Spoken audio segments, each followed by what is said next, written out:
75% هي جرائم انتقام. السلام الوحيد بين العرب واليهود، الفلسطينيين واليهود، هو موجود في الإجرام. ماشي نسميهم مجرمين، مرة واحد زعل مني قال لي سمينا منظمات جنائية. يا ريت نرجع للإجرام من سنوات التسعين. كله ليه؟ هو نظام اقتصادي بديل. يعني اليوم في محلات صرافة في المجتمع العربي هي بنك.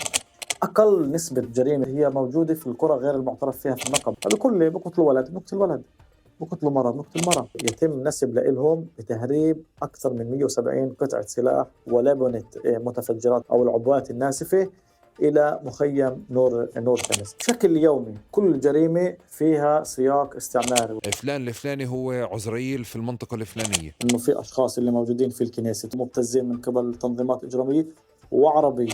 بس في كريدت لأنه أنت قدرت تخترق المنظومة هاي أصلا بالأساس قائمة على أنه تعزلك. العائلات بلشت تسمى منظمات جنائية، وإمتى أخذت هذا الطابع؟ يعني الوضع خطير جدا. وصلنا لمرحلة إنه ممكن أنت ابن عم أبوك اللي هو درجة ثالثة أو رابعة قريب لك أنت تقتل بسببه. توقع في السوق السوداء إنهم تورطوا في هذا العالم بدون ما يكونوا أساسا جزء من هاي الأشخاص اللي بتاجروا بالسموم، اللي ممكن طخوا على بيوت أو أصابوا ناس، كانوا في المسجد الأقصى في 2021.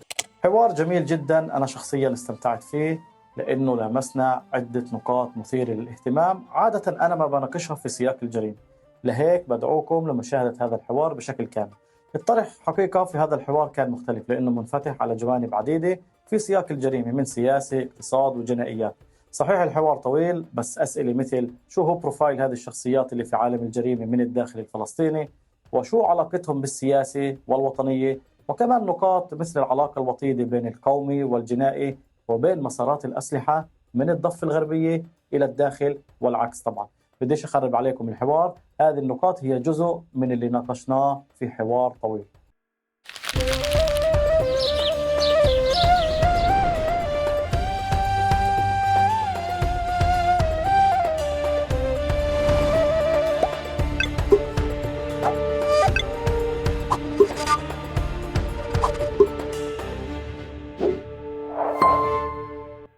مرحبا وأهلا وسهلا فيكم في حلقة جديدة من بودكاست تقارب. معكم أنا أحمد البيقاوي وضيفي لليوم العزيز ضياء الحج يحيى. العنوان الأبرز في مناطق 48 من السنين الأخيرة، ويمكن على مدار أكثر من 10 سنين، بس تركز بال10 سنين، عنوان الجريمة. كثير اجتهادات، كثير تحليل، وكثير أفكار انحكت عنه، ولكن غالبية التعاطي مع هذا الملف فعليا على مستوى إعلامي كانت تتعاطى على مستوى الخبر اليومي أو على مستوى تقرير بحاول فعليا يمسك حدث محدد أو عيلة محددة أو جانب محدد، دون ما نشوف قضية الجريمة في 48 ضمن سياقاتها المتعددة، بما فيها السياقات السياسية والسياسات القومية، سياقات الاستعمارية اللي مناطق 48 واقع تحتها، مثل كل مناطق فلسطين. في هذا الحوار رح أجرب أنا وضياء اليوم نخوض في سياقات الجريمة في مناطق 48، سياقات الجريمة المنظمة، أكثر من مستوى منها، على مستوى عائلي، على مستوى اجتماعي، على مستوى اقتصادي، علاقتها فعليا داخل مؤسسات أو حكومات الاحتلال، ومن جانب تاني علاقتها في مناطق الضفة الغربية، واللي مؤخرا صرنا نسمع عن مستوى آخر بشكل أوضح، اللي ممكن يخلينا نشوف إنه هذه المسارات أو مسارات الجريمة ممكن تاخذ منحى مختلف على الأقل عن التحليلات السائدة في الإعلام، خاصة أيضا بعد الأحداث اللي صارت في 2021 واللي أجبرتنا فعليا نشوفها بشكل أوسع.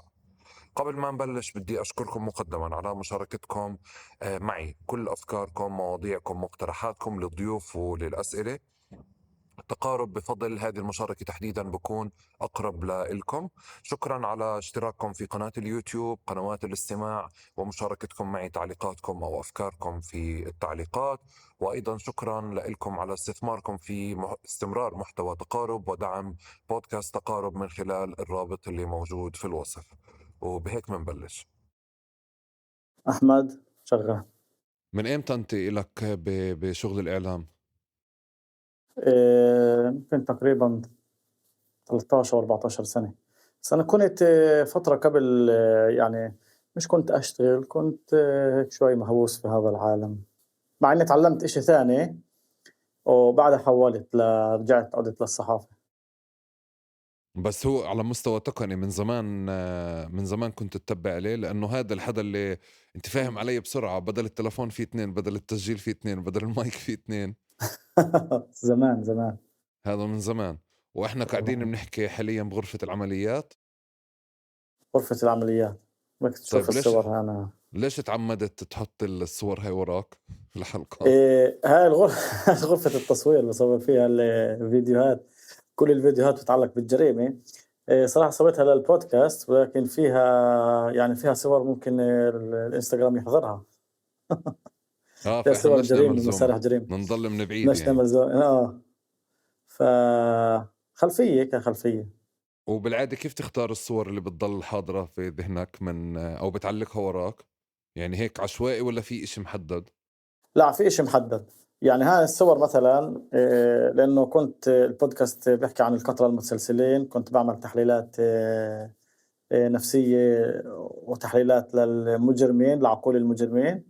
فاخترت الأشخاص اللي أنا حكيت عنهم، وكمان الأشخاص اللي أنا كنت درستهم من القتلة المتسلسلين اللي كانوا في خلال تعليمي.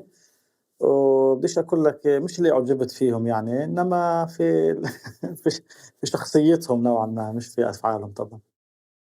أنا كنت أقول لك امبارح قاعد بفكر إنه بدي أقول لضياء أول إشي أول الحلقة إنه إحنا يمكن لازم نعمل تنويه، إنه إحنا مش جايين نناقش أخلاق ولا جايين نناقش صح، يعني قيم، إحنا جايين نناقش الحالة. صح، فأرجو من صح، الجميع إنه يعفينا كل شوي إنه نقعد نقول هذا فعل أخلاقي وغير أخلاقي، بدنا ناخذ راحتنا بالتحليل والتفكير، بدناش صح. نقعد نقيم كل متر. متفقين ولا أنا جايين وياك؟ نعم، وهي تنويه إنه إحنا لا جايين نقيّم ولا نبرر لمّا إحنا نعطي الأسباب. مزبوط. وإحنا فعليا بدنا نفهم بس السياقات كيف إجت ووين راحت من غير ما حدا يقتطع لنا إشي. فزي هالتنويه اللي هو أول إشي أنا وياك قاعدين بنسويه، ما حدا بكرة يقتطع صحيح، إشي ويكونوا قاعدين ببرروا ولا قاعدين بشرعنوا بالجريمة بالداخل. صحيح. طيب وأنت وين الله بلاك في هذا الكار؟ هو شوف أنا انولدت في بلد اسمها مدينة الطيبة، طيب المثلث.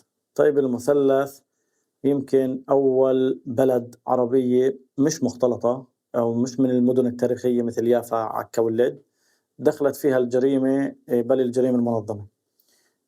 والصراعات بدأت في الطيبة، يعني كل مظاهر الجريمة الصعبة بدأت في مدينة الطيبة. كان في صراع بين عائلتين اللي هي كمان جزء منه تشعب إلى عصابات ومجموعات.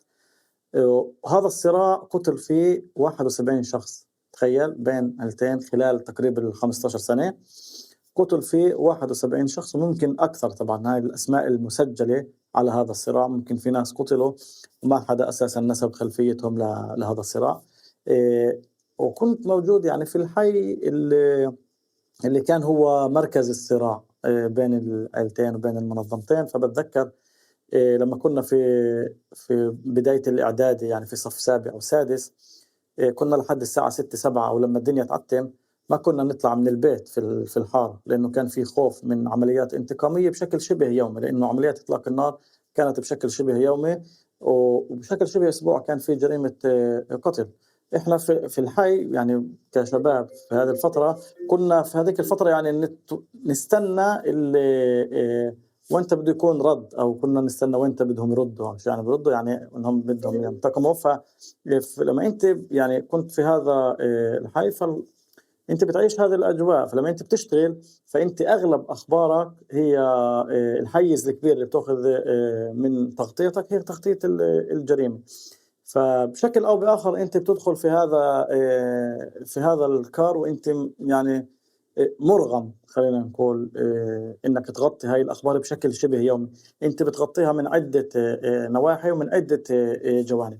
فهذا كان بدايتي مع هذا العالم. طبعًا كان في لي تجارب اللي هي كمان يعني إني أنا باعطيك خلفية. مثلًا أنا بادرس كمان الموضوع. أنا باتعلّم علم الإجرام، وباتخصص في علم التحليل السلوكي، اللي هو التحليل السلوكي الإجرامي.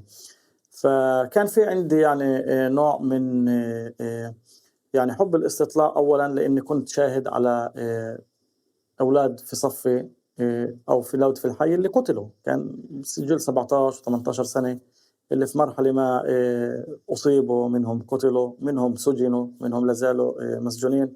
اللي كمان تورطوا وكانوا ضالعين في قضايا اللي هي قضايا إجرامية.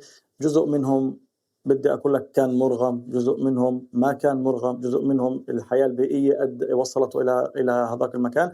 ولكن في هاي اللحظة أنا ما كنت أعرف يعني هذا الشباب شو بيفرقهم مثلًا عني أنا، أو شو بيفرقهم عن الطبيب ابن جارنا اللي بعيد عنا بيتين، ولكن في نفس البيت ممكن تلاقي شخص اللي هو ضالع، وبنفس البيت ممكن تلاقي طبيب.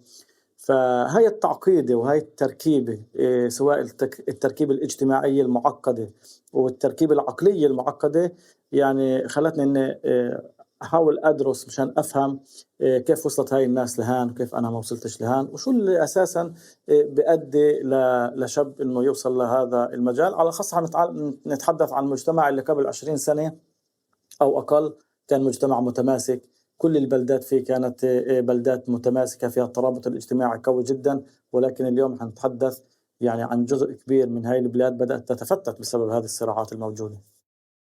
طب بالعادة الناس لما بتطلع من يعني اللي بنولده في عيلة ولا ببزنس ولا بكذا بتراودهم نفسهم انهم يطلعوا ويغادروا ويهربوا، بس بتضل في روابط عائلية موجودة. يعني الواحد لما بيلاقي حاله داخل هذا المحيط او داخل هاي المجتمعات بصير يدور على حياة افضل لإله ولأولاده ولغيره. انت ليش ما رحت على مساحة تاني؟ يعني ما اشتغلتش بمجال تاني؟ ما بعدتش اكتر عن المكان اللي انت انولدت فيه ونشأت فيه؟ أولًا يعني مش بسهولة إنك تبعد عن المكان اللي أنت موجود فيه، المكان اللي أنت انولدت فيه، المكان اللي أنت عِشت فيه ذكرياتك وأنت صغير، المدرسة، أصحابك، أولاد صفّك، أولاد الحي اللي أنت بتلعب معهم، العادات والتقاليد والمصطلحات اللي أنتم بتحكوا مع بعض فيها. فمش سهل من إنك تبعد عن البيئة اللي أنت موجود فيها. أولًا من ناحية لإلك، هاي واحد. ثانيًا لأهلك، يعني أهلك مش صعب عليهم أيضًا إنك أنت تطلع، حتى لو إنك أنت موجود في البلاد نفسها، إنما إنك تبعد عن البيت اللي أنت موجود فيه والحي اللي أنت موجود فيه، هذا أمر مش سهل، ومش كل إنسان بيقدر يتخذ هاي الخطوة. أنا ما اتخذت هاي الخطوة، يعني ممكن في مرحلة معينة فكرت كثير، وحتى لحد هاي الأثناء يعني هاي الأفكار بتراود أنا باقول لك ممكن أي شخص موجود في المجتمع العربي في الداخل الفلسطيني اليوم بتراوده هاي الأفكار، أفكار الهجرة بسبب الجريمة. يعني إحنا بنتحدثش عن صواريخ بتنزل على رؤوسنا، ولكن الوضع العام اللي موجود في الداخل الفلسطيني بيؤدي لكثير ناس إنهم يفكروا في الهجرة. ممكن ناس بتقول لك هذا نوع من الأنانية إنك تترك، ممكن ناس بتقول لك لأ هذا أمر شرعي.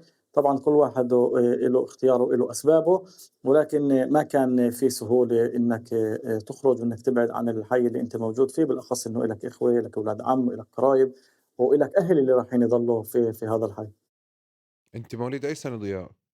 86. 86.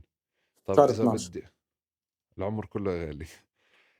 إذا بدي أقول لك قصتك مع فلسطين، أول شيء سؤال هويتك الفلسطينية أو فكرة وين أنت آه، شعرت حالك فلسطيني بالقصة الأولى أو الكف الأول اللي أكلته، سواء بشكل مباشر أو غير مباشر، هزيت راسك عارفه طوال جاهز اتذكرته له. لأني أنا قبل بالصدفة قبل يومين كمان كنت باتحدث مع شخص من كنا بنتحدث إنه قديش الاحتلال هو غبي، إنه لو ترك الداخل الفلسطيني بدون أي صفعات، أو دخل ترك الفلسطينية كان جزء كبير منها اليوم صاروا إسرائيلية. ولكن هاي الصفعات، هاي التدافع هذا اللي بيصير بين كل فترة مم. وفترة بترجعك للمسار. أنا بتذكر، فأنت لما سألتني أنا تذكرت مباشرة. في سنوات التسعينات كان المنتخب الإسرائيلي منتخب قوي نوعًا ما، كان يجيب نتائج معيّنة. باتذكر إنه كنا وكان في يلعبوا كثير في فترتها لاعبين عرب من الداخل الفلسطيني. فباتذكر كيف كنا ننتظر المباريات للمنتخب الإسرائيلي، وكنا نشجعه وكنا نصفق وكنا نفرح لمّا يفوز.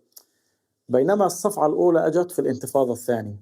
هلأ أنا باتطلع على حالي قبل 20 سنة وقبل 25 سنة لليوم، أنا المنتخب الإسرائيلي يعني مش بس إني باطيقش أشوفه، اليوم أنا باكتب عن الناس اللي بتلعب في المنتخب الإسرائيلي من العرب اللي موجودين. فهذا التحوّل بدأ في سنة ال2000 في الانتفاضة الثانية. في فترتها أنا كنت ماخذ الرخصة جديد بال2004. طبعًا كمان بدأت الانتفاضة الثانية، بدأت هي في سنة ال2000 الأقصى.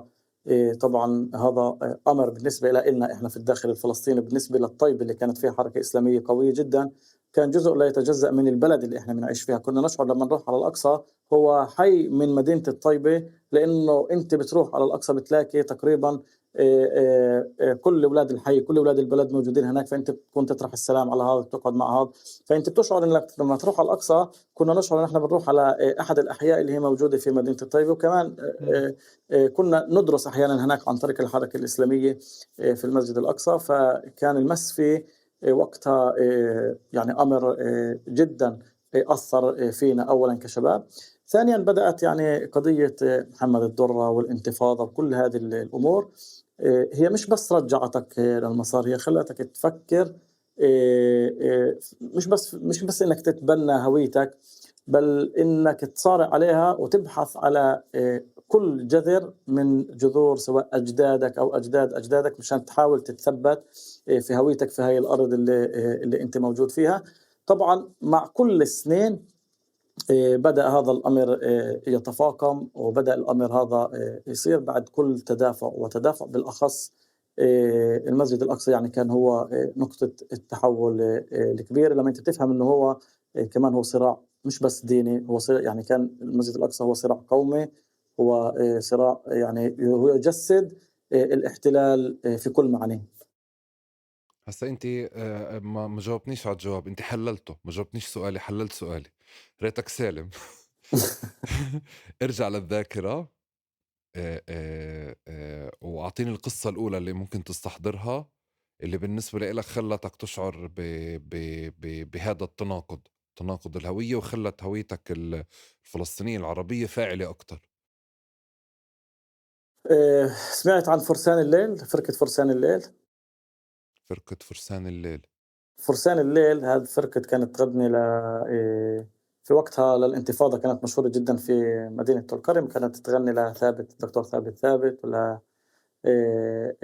الشباب اللي كانوا في وقتها في طول كرم وفي المخيم والمخيمات الموجودة هناك.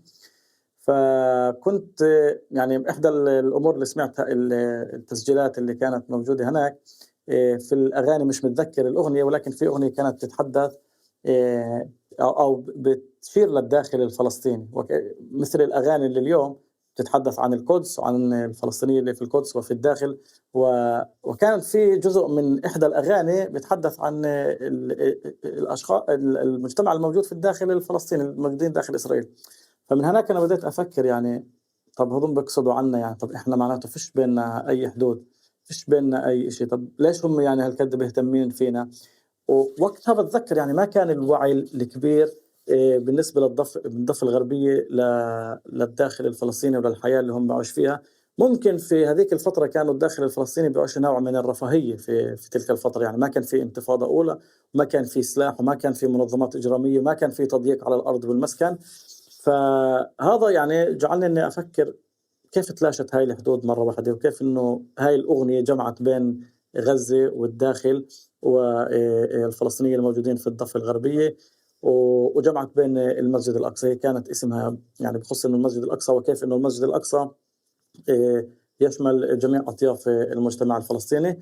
فمن هناك، ولكن التحول الكبير اللي كان في سنة 2005 2006 كانت الانتفاضة لسه مستمرة والعمليات كانت مستمرة، العمليات حتى داخل إسرائيل كانت مستمرة. كنت رُحت أغسل السيارة، كان أغلب الشباب بنحب نروح على طول كرم. طول كرم هي تفصيلها عن الطيبة شارع، يعني 5 دقايق لولا الحواجز، 3 دقايق بتكون بين الطيبة وطول كرم.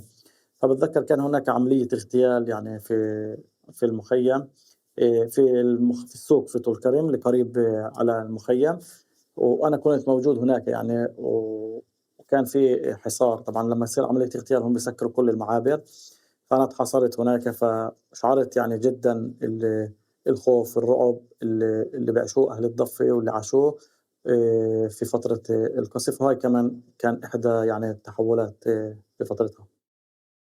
بتعرف كان لفتني أنا ما بعرفش إذا بتعرف أنا من طول كرم أصلًا. ف جيران يعني. آه، فأنا لمّا أنتِ بتقولي الطيبة فعليًا، يعني كان بيلفتني إنه في كم شهادة في تقارب فعليًا، إنه ناس مثلًا لمّا بنقعد نحكي على مرحلة الانتفاضة التانية والطيبة، إنه أنتم كنتوا تسمعوا أصوات اشتباكات والّا أصوات إطلاق نار والّا عمليات، بس بتعرف صحيح. بذهني كان العالم بالنسبة لإلي يعني إنه طول كرم خلصت هون، يعني خلصت على الحد اللي بيننا وبينكم. فولا مرة كان في عندي شعور إنه في حدا ممكن يسأل، يعني يسأل فينا من وراها، يعني نفس الشعور اللي كيف موجود عندك اللي هو نما. فمع الوقت بجوز هذا يعني بحكي لك بس بتقارب، لو بلشت أسمع إنه في حدا كان يتأثر بأصوات إطلاق النار أو أصوات القصف من مكان تاني، يعني في إشي بكون غير. أنت بتحكي الحادثة أي سنة؟ هذه 2005 2004 الاغتيال؟ 2005 2004 هذا بتذكر بجوز إحدى يعني كان أحد من كتاب شهداء الأقصى اللي تم اغتياله في السوق عن طريق طائرة. أوكي. مش ذاكر اسمه. لأ مش ذاكر. أمّا إحدى يعني اللي كانوا الشباب اللي كانوا آآ يعني مشهورين نوعًا ما في المقاومة. أنا هسه كمان قاعدة بترن ببالي الأغنية اللي أنت بتقول عنها إنه أني وحدة فيهم، وفرقة بس فرسان ما الليل عرفتش كان فيها فرسان الليل؟ استديوهين. ما ما فيش لازم تعرف فرسان فرسان الليل الليل. مجموعة، ما ف هي لا مجموعة مجم عسكرية فرسان الليل، مش ما هو فرقة فرقة إنشاد. فرسان الليل معناته هي الفرقة تابعة للمجموعة العسكرية. والله ممكن بدي في لهم أجرب فرقة أدور عليها، بس آه. لأشوف الأغنية إذا حدا عرفها جماعة من اللي قاعدين بيسمعونا خبرونا، يعني أتوقع اكتبوا ممكن لنا عنها. كمان كان يغني معهم علاء الجلاد وقتها، بجوز كان علاء ضمن كان. الفرقة. تعرف وقتها ما كانش في أسماء فرق، كان اسم فلان، يعني فلان بالفرقة إمم، الفلانية، فلان اللي علاء الجلاد، اسم علاء الجلاد، يعني هيك كانت تضرب. صحيح. طب ضياء، من ناحية تانية وين انت أدركت أنه أنت كمان وسط الجريمة؟ بصراحة يعني سنة 2004 كان في 2004 2005 كان في هدنة أو خلينا نقول صلحة كانت اللي هي استمرت ل4 سنين أو 3 سنين بين العيلتين في مدينة الطيبة، اللي شهدت فيها نوعًا ما مدينة الطيبة ازدهار.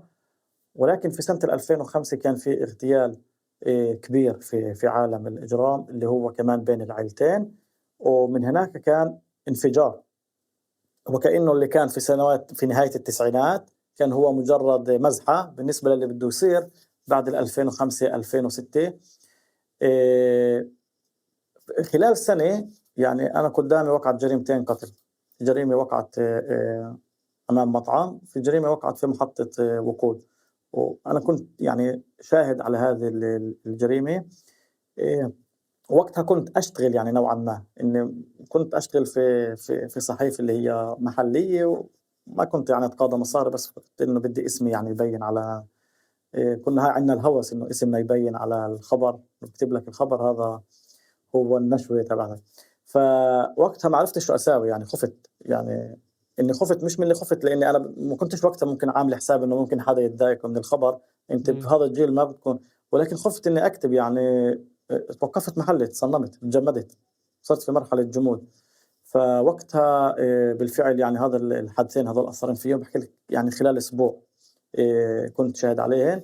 ممكن كان في كمان يعني من نوع من التعاطف كمان مع الضحايا، مع إنه الضحايا كانوا هم نوعًا ما إلهم ضلع في هذا العالم، حتى إني كنت في جنازاتهم، لإن كان في زي ما قُلت لك كان في نوع من التعاطف معهم. فمن هناك بدأ بالفعل هذا الأمر يأخذ حيّز. ومن وقتها أنا كنت يعني كل جريمة أو كل قضايا الجريمة قررت إني ما أستكفي بالخبر، إني أستكشف الخبر وما وراء السطور، وإني أحاول أوسّع الأخبار أكثر من إنه مجرد أكتبها من مجرد أخبار الجريمة. باتوقع هي إحدى المشاكل الموجودة عندنا في الإعلام في الداخل الفلسطيني، هو إنه جزء منا في الجريمة جزء كبير منا يكتفي في الخبر فقط، ولكن ما وراء الخبر، ما وراء أخبار الجريمة في المجتمع في الداخل الفلسطيني أمور كثيرة معقدة ومركبة جدًا. طب أنا عشان ما لبسكش بحيطان، أنت قلت لي كنت تخاف زمان، اليوم من شو لسه بتخاف؟ نحكي أو نكتب، نذكر؟ هلأ الخوف اللي كان في وقت الجريمة هو خوف طبيعي نابع من إنك شُفت الجريمة قدّامك، شُفت بشاعتها. إنك وكأنك يعني حسّيت في الخطر نفسه، لهيك هو صار في تعاطف مع الضحية وقتها، ولليوم باتذكّر حتى أساميهم، وأساميهم مش مستحيل لإني كنت في جنازاتهم كمان أنت أنا. بتحكي 2005 صح؟ 2005 صحيح. ف وأنت عم تحكي على حادث اغتيال يحيى الحريري هي وقتها اللي فتحت عدة اللي اغتيالات فتحت اللي في بعدها. فترة، صحيح، طيب، صحيح، ما اللي كان عشان بس كمان كان عشان في انه هيك انفجار. نكون على صفحة واحدة. تمام، احنا بنشعر بأريحية نذكر اسماء ونذكر عائلات ونذكر كذا، ولا هي آه، لأنه بعرفش كيف الصحافة بال48 يعني نادرا ما حدا يذكر تفاصيل كتيرة، فبشعر نعم. الغالب يتجنب. هي إحدى الأمور كمان اللي إحنا بنواجهها هو إنه مش كمان ذكر الأسماء، كمان ذكر التفاصيل. يعني كمان يعني هاي بتعود لإنه الأشخاص اللي بيتعاملوا مع هاي المنظمات أو هم أبناء هاي المنظمات، هم أبناء المجتمع العربي، هم عايشين معك في الحي. إمم. وإحنا مش مثل المجتمع الإسرائيلي. يعني المراسلين اليهود الإسرائيليين اللي بيكتبوا أخبار الجريمة بشكل يومي، بيكتبوا بأريحية، لأن المجتمع الإسرائيلي هو مجتمع مش عائلي ولا مجتمع حمايلي، هو مجتمع يعني ممكن الأخ يكون في تل أبيب والثاني عايش في مودعين والآخر عايش في إيلات. كمان عندهم في شرطة تحميهم، فإحنا فيش عندنا شرطة تحمينا. على العكس، الشرطة هي جهاز قمع، تتعامل معها كجهاز قمع وهي تتعامل معنا كذلك. فأنت ما في عندك أي شرطة تحميك. لذلك بيكون خوف، في رقابة ذاتية. أنا باقول لك عن حالي، أنا باعمل حالي كثير في أخبار أنا باكتبها، في تقارير أنا باكتبها، باعمل حالي رقابة ذاتية، باعمل رقابة مثل الرقابة العسكرية، يُسمح للتفاصيل. أنا ما باسمحش لحالي إني أنشر تفاصيل معينة، لإن أحيانًا يعني أنا وصلت لمرحلة إني أحاول أفكر، أدخل في راس الشخص اللي بدي أكتب عنه، وأقرأ من خلال راسه الخبر، أشوف إيش بيفكر، إيش بده يفكر عني، وإيش بده يساوي عني. طبعًا كان لي حديث كثير مع أشخاص، منهم مجرمين ومنهم ناس اللي بدناش نسميهم مجرمين. مرة واحد زعل مني قال لي سمينا منظمات جنائية مش منظمات إجرامية، ما نسميهم المنظمات وأنا الجنائية. حدا فعليًا يعني هيك قبل كم يوم باقول لحدا باقول له: "وين أنت بنقول business وين أنت بنقول جريمة؟" لإنه يعني هيدي قصة business وهون business man وهون جريمة، فشو يعني الخلط هاد؟ بالضبط. فبيقول لي، قُلت له: "إيش بيزعل مني يعني، إيش بضايقك يعني؟" قال لي: "لمّا تقولوا منظمات أو عائلات إجرامية لإنه إحنا مش مجرمين." فأنت بتعرف إنه هم بالفعل يعني هي أعمالهم هي أعمال إجرامية طبعًا، ولكن كان يسمينا المنظمات الجنائية. فهذا اللي كان يعني وقتها، كان إنه أنت بدك تحاول تقرأ براس الشخص كيف بيفكر لمّا هو بده يقرأ الخبر، وعارف إنك أنت اللي كاتب الخبر، وهو عارف أهلك وعارف أخوك وعارف أبوك وعارف ابن عمك، وهو قادر إنه يوصل لك بكل لحظة وبكل ثانية. وإذا ما وصلكش بكل لحظة وبكل ثانية ممكن يوصل أهلك بكل ثانية وبكل لحظة. آه. في خوف، يعني في خوف كبير من إنك تنشر، من إنك تحط أسماء، لإنه فيش حدا بيحميك. هلا ضياء، بس في كمان شغلة هسه وأنت قاعد بتحكي رجعنا لهذا اللي كنا نحكيه بالتلفون الأول، التحضير اللي سويناه، إنه ضياء بمحل وهم بمحل. في الوقت اللي أنا بفكر إنه ضياء تمام، يعني في أقارب كمان ممكن يكونوا بهذه المساحات وممكن يكون بمكان تاني في علاقات اجتماعية وفي تفاصيل. فضياء كمان حتى بالسلوك اللي عم بيعمله هو جزء من مجتمع كامل، أكتر من فكرة إنه في منظمة موجودة ماخذة راس جبل وقاعدة فوق وعاملة عزلة أو عاملة اكتفاء ذاتي، يعني بهذا المنطق. وبعتقد حتى خيارك أنت يعني بشكل معارضة هذا النظام أو كيف التعاطي معه فعليا هو بالآخر أنت جزء من تفاعلات هذا المجتمع نفسه. بحاول أقول هذا الحكي لأنه يعني مش بس فكرة بشعر مش بس فكرة القلق اللي موجود بينك وبينه، انه انت بتعرف الشخص الفلاني على مستوى شخصي، بتعرف اولاده، بتعرف مرته، بتعرف كذا. ومن مكان تاني اللي اكتشفته مؤخرا كمية الترابط الاجتماعي اللي موجود بين العيال وبين المؤسسات وبين البزنس داخل البلد، يعني فناس مش معزولة ابدا، هم المجتمع. فصرت افكر اللي قلت لك اياه، انه عادة بكل التحليلات منظمات الاجرام وعائلات الاجرام وكانها في عيلة فلان الفلاني والبقية البلد تمام، بس إنه بالآخر في بلد يعني بالكامل بتتعاطى مع الموضوع. نعم، وهذا جزء من يعني هاي نقطة مهمة جدًا على فكرة.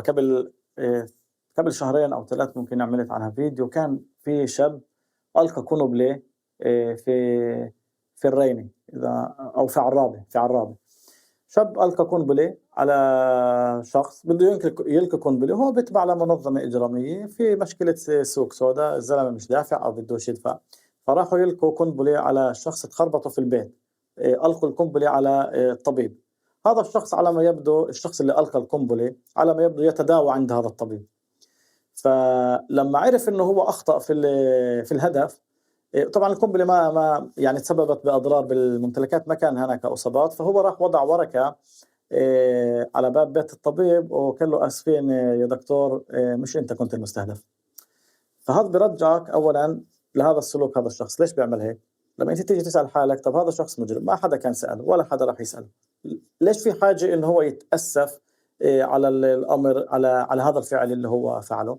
هاي الناس هي بتعيش حالة فصل، وهذا إيش معروف يعني في علم النفس، بيعيشوا حالة فصل، هم بيفصلوا بين أعمالهم الإجرامية وبين حياتهم اليومية الاجتماعية وحتى حياتهم الوطنية. تستغرب أحمد إنه جزء من هاي الأشخاص اللي بتاجروا بالسموم، اللي بتاجروا بالسلاح، اللي ممكن طخوا على بيوت أو أصابوا ناس، كانوا في المسجد الأقصى في 2021 وكمان حتى اليوم بداوموا في المسجد الأقصى، لأنه بشعر إنه في حاجة لإلهم إنهم يتواجدوا في المسجد الأقصى. أنا بسأل شخص يعني أحد الأشخاص من مدينة الطيبة، أنا بسأله بقول له شو أنت بتساوي هان؟ قال لي في مشاكل. قلت له ملان. بسنة 2021 لما كانت هبة الكرامة كان المسجد الأقصى كانت يعني ساحة معركة يعني. فبقول لي في مشاكل، بقول له بقول لي وين بدنا نروح؟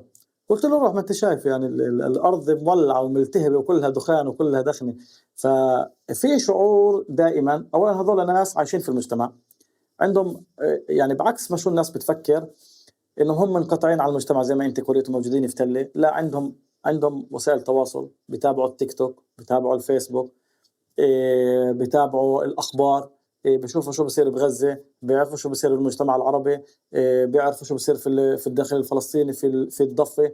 هم مش منفصلين، ولكن هم بيفصلوا اعمالهم الاجراميه اللي بيقترفوها او الاعمال الجنائيه واللي بسموه احيانا بزنس. بالنسبه لهم هو مش بس بزنس، جزء منهم بسموه بزنس ولكن جزء منهم بسموه صراع البقاء، وكأنه هذا الأمر هو انجبر عليهم وهم أجبروا على هذا الحياة وهم مجبورين هم يمشوا فيها. لهيك هم بفصلوا، يعني هيك بتلاقي إنه الشخص ممكن يقتل يروح ينتقم ولكن يرجع داعب أولاده ويرجع على القهوة ويلعب مع أصحابه وكأنه شيئا لم يحدث. هم مش منفصلين، وجزء منهم بتلاقي عندهم حس وطني وعالي كمان. ممكن الناس تستغرب تقول لك لا هذا بيعطيهم تبرير، ولكن لا، هاي الحقيقة. أنا من حديثي يعني حتى مع تجارب جدا كانت، أنا بالنسبة لي كانت صادمة. يعني أنا كنت بفكرهم بالفعل هيك بالأول، إنه هاي منقطعة وهاي عايشة في حياة إلها، في فقاعة عايشة لإلها. لا، هم موجودين في المحلات الاجتماعية، بروحوا على العزاء، بروحوا على الأفراح، بنقطوا، إن بيحطوا نكوت، ممكن أحيانا بيحلوا مشاكل. فأنت مثل ما ذكرت هم موجودين في كل المحافل الاجتماعية والمجتمعية في المجتمع العربي، وهم جزء لا يتجزأ من هذا المجتمع. طبعا في جزء اللي بيكون منعزل تماما، هذاك له أسبابه خاصة، أسبابه النفسية والاجتماعية، هذا بيكون منعزل تماما. ولكن الجزء الأكبر هم على دراية بكل ما يحدث في المجتمع العربي ومواكبين كل إشي، وحتى كمان الإعلام من جديد بجوز صاروا يسمعوا بودكاست. يا امم لحسن و- حظنا. ومن مكان تاني بفكر كمان انه الشيء التضليلي اللي تمارس يعني على، يعني انا كحدا برا خارجي، يعني بجوز انت كمان انتبهت للشيء على مستوى الاعلام بطوال الوقت. هذه التحليلات النخبوية في الإعلام وفي السياسة بالحديث عنهم كناس معزولين أو ناس بعاد أو كذا، أو حتى فكرة مطالبة الشرطة بالهذا والشرطة تتعاون. يعني في كمية تفاصيل دائما بتم توجيهها أنت ما عندك مشكلة فيها، صحيح. بتعرف إنه الشرطة إلها دور بمكان ما أو في لها إنبوت ما يعني بمحل، ولكن وصفهم كمحاولة عزلهم على انهم ما بيمثلوا المجتمع، بحس يا زلمه احنا ديزني لاند. فرجعت انا مش ما قبل 2003، ارجع للزمانات، يعني ارجع للوقت اللي كانت فيه مشاكل عائليه على طارات، في مشاكل عائليه في صح. البلاد يعني في كل فلسطين صح. كان في مشاكل عائليه وعشائريه. بس ما قبل هذا الحكي 2003 و2004، اذا بدنا ناخذ هذا الوقت اللي هو بلشت المنظمات الجنائيه ومنظمات الاجرام تشتغل، انه كان في مشاكل عائليه موجوده ماخذ طابع فعليا تحالفات وشكل مستوى صحيح. من العنف، يعني مش منظم. اقل من اللي صار ب 2003 و2004. من المنظم، صحيح. لهيك أنا لهيك مهم أحيانا نفصل بين الجريمة المنظمة والتنظيم الإجرامي. لأنه الجريمة ممكن أنا وأحمد نقترف جريمة ننظم لها، يعني مش شرط جريمة، ممكن جريمة سرقة ولكن أنا وياك نقترفها، أنا وياك لا تربطنا علاقة تنظيمية، أنا وياك قررنا نعمل جريمة، ولكن نمط الجريمة هو بيكون منظم. الصراعات العائلية اللي كانت ما قبل 2003 كانت صراعات منظمة، يعني بتحدث عن ناس مسلحين، عن ناس عندهم نمط جريمي واضح، بجيب سيارة مسروقة بغير نمرها أو بغير نمرها، بيحرقها، وبقتل وبهرب وبتخبى. ولكن هاي الأشخاص لا تجمعهم علاقة تنظيمية إلا مثلا العلاقة العائلية، أو مم. العلاقة إنهم بدهم ينتقموا من شخص معين. ممكن بعدها كل واحد يروح لحاله، وكل واحد يروح لشغله، وكل واحد يروح لعمله. على هيك طبعا الجريمة المنظمة كانت موجودة ما قبل 2000 2003 2004، لكن اللي بدأ يظهر هو التنظيم الإجرامي اللي له سلم وله هرم وله تنظيم هرمي واضح، وكل واحد بيعرف شو دوره، وكل واحد له دوره في المجتمع كمان. آه، كان يدخل عليه، تدخلت عليه وسائل متطورة بعد دخول طبعا جيل جديد من الأشخاص اللي بيتعاملوا بالجنائيات في المجتمع العربي، اللي عندهم راس أكثر مفتوح للعالم الإجرامي والعالم الجنائي وكل ما يتعلق بالتنظيمات الإجرامية. بدي أعود لك في نقطة مهمة لقبلها. كنت في الحج قبل شهر، كان إحدى الأشخاص الرؤساء العائلات الجدا مشهور يعني في المجتمع العربي بالداخل وحتى في إسرائيل، ممكن إذا بتقول اسمه في تل أبيب الناس تصير ترج.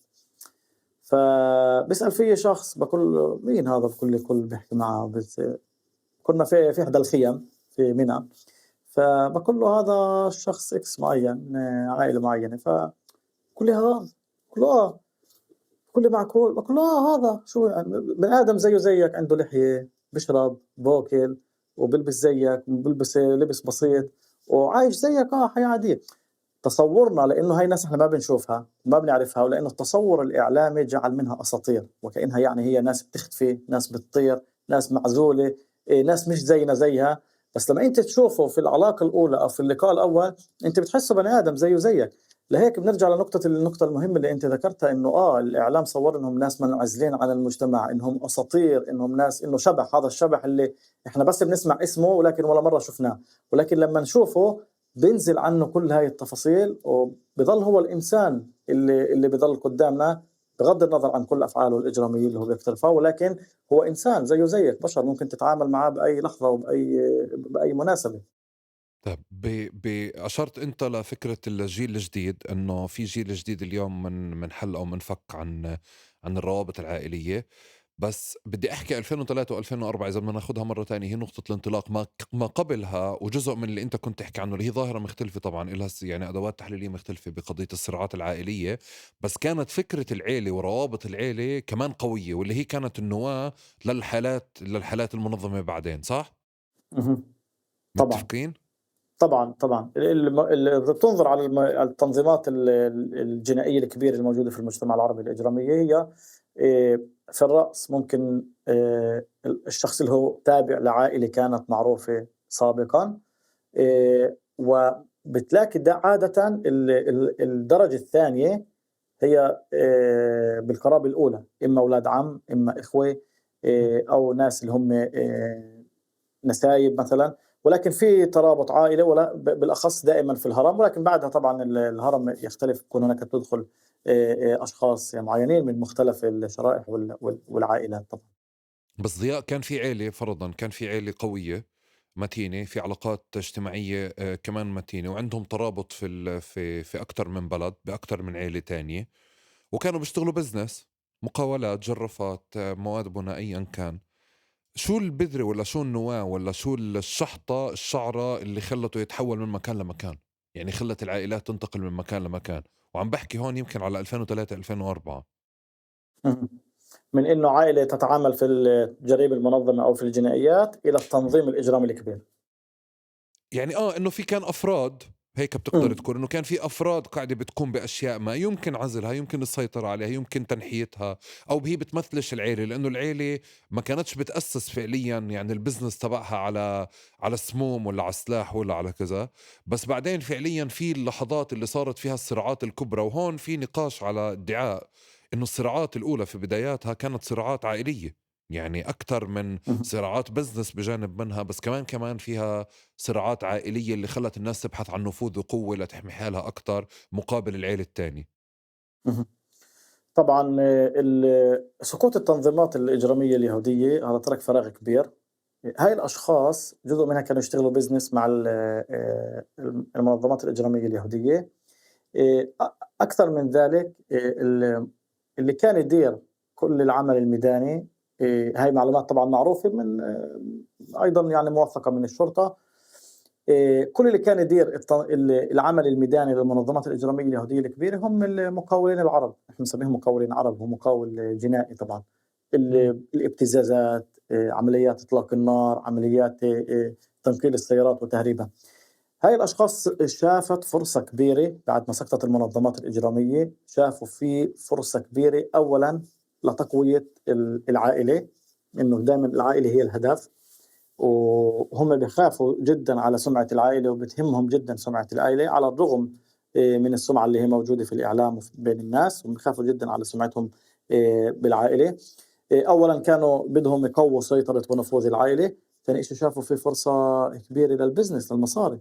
أنت بتتحدث هين عن شخص ممكن ينتقل إنه يدخل 100 200 أو 300 ألف بالشهر مثلًا كجزء من العمل الجنائي المستمر، لإنه يدخل 30 و40 و100 مليون بالشهر. تتحدث عن أموال طائلة جدًا مع نفوذ كبير جدًا، مسارات سلاح، مسارات مخدرات، سوق سودا، كازينوهات. اليوم أغلب اللي بيدير الكازينوهات في منطقة المركز هن عائلات الإجرام العربية أو التنظيمات الجنائية العربية. بتتحدث عن الإجرام الانترناشونال العام اللي موجود التهريب، سواء تهريب السموم من داخل وإلى خارج وإلى هذه الحدود. فكان في فرصة كبيرة. هاي الأشخاص كمان تعلمت من التنظيمات الإجرامية اليهودية الإسرائيلية كيف إنهم يوسعوا نفوذهم، لأنه إحنا نعرف يعني حتى التنظيمات الإجرامية اليهودية كان عندها مثل الدولة عندهم فكرة الاستيطان التوسعي. فهاي التنظيمات الإجرامية اليهودية ما كانت تقتصر على بلد واحد، يعني إذا كان يعمل هو في تل أبيب كان عنده فرع ثاني في رمت جان مثلا، كان عنده فرع ثالث في نتانيا. فشافت إنه المنظمة التنظيمات أو هاي الأشخاص اللي شافت هاي الخبرة من هناك، فقالت أنا ليش مثلا إني أنا أتواجد مثلا في أم الفحم ما أتواجد في حيفا بنفس الوقت. فصارت تزرع اللي بيقولوا له اليوم مقاولين ثانوي، المنظمات إجرامية ثانوية أو مجموعات جنائية ثانوية الشرطة بتسميها، اللي هي هاي بتكون تأخذ قوة، تأخذ سلطة، تأخذ سيطرة، تأخذ أموال من المنظمة الكبيرة، ولكن هي فرع للمنظمة الكبيرة.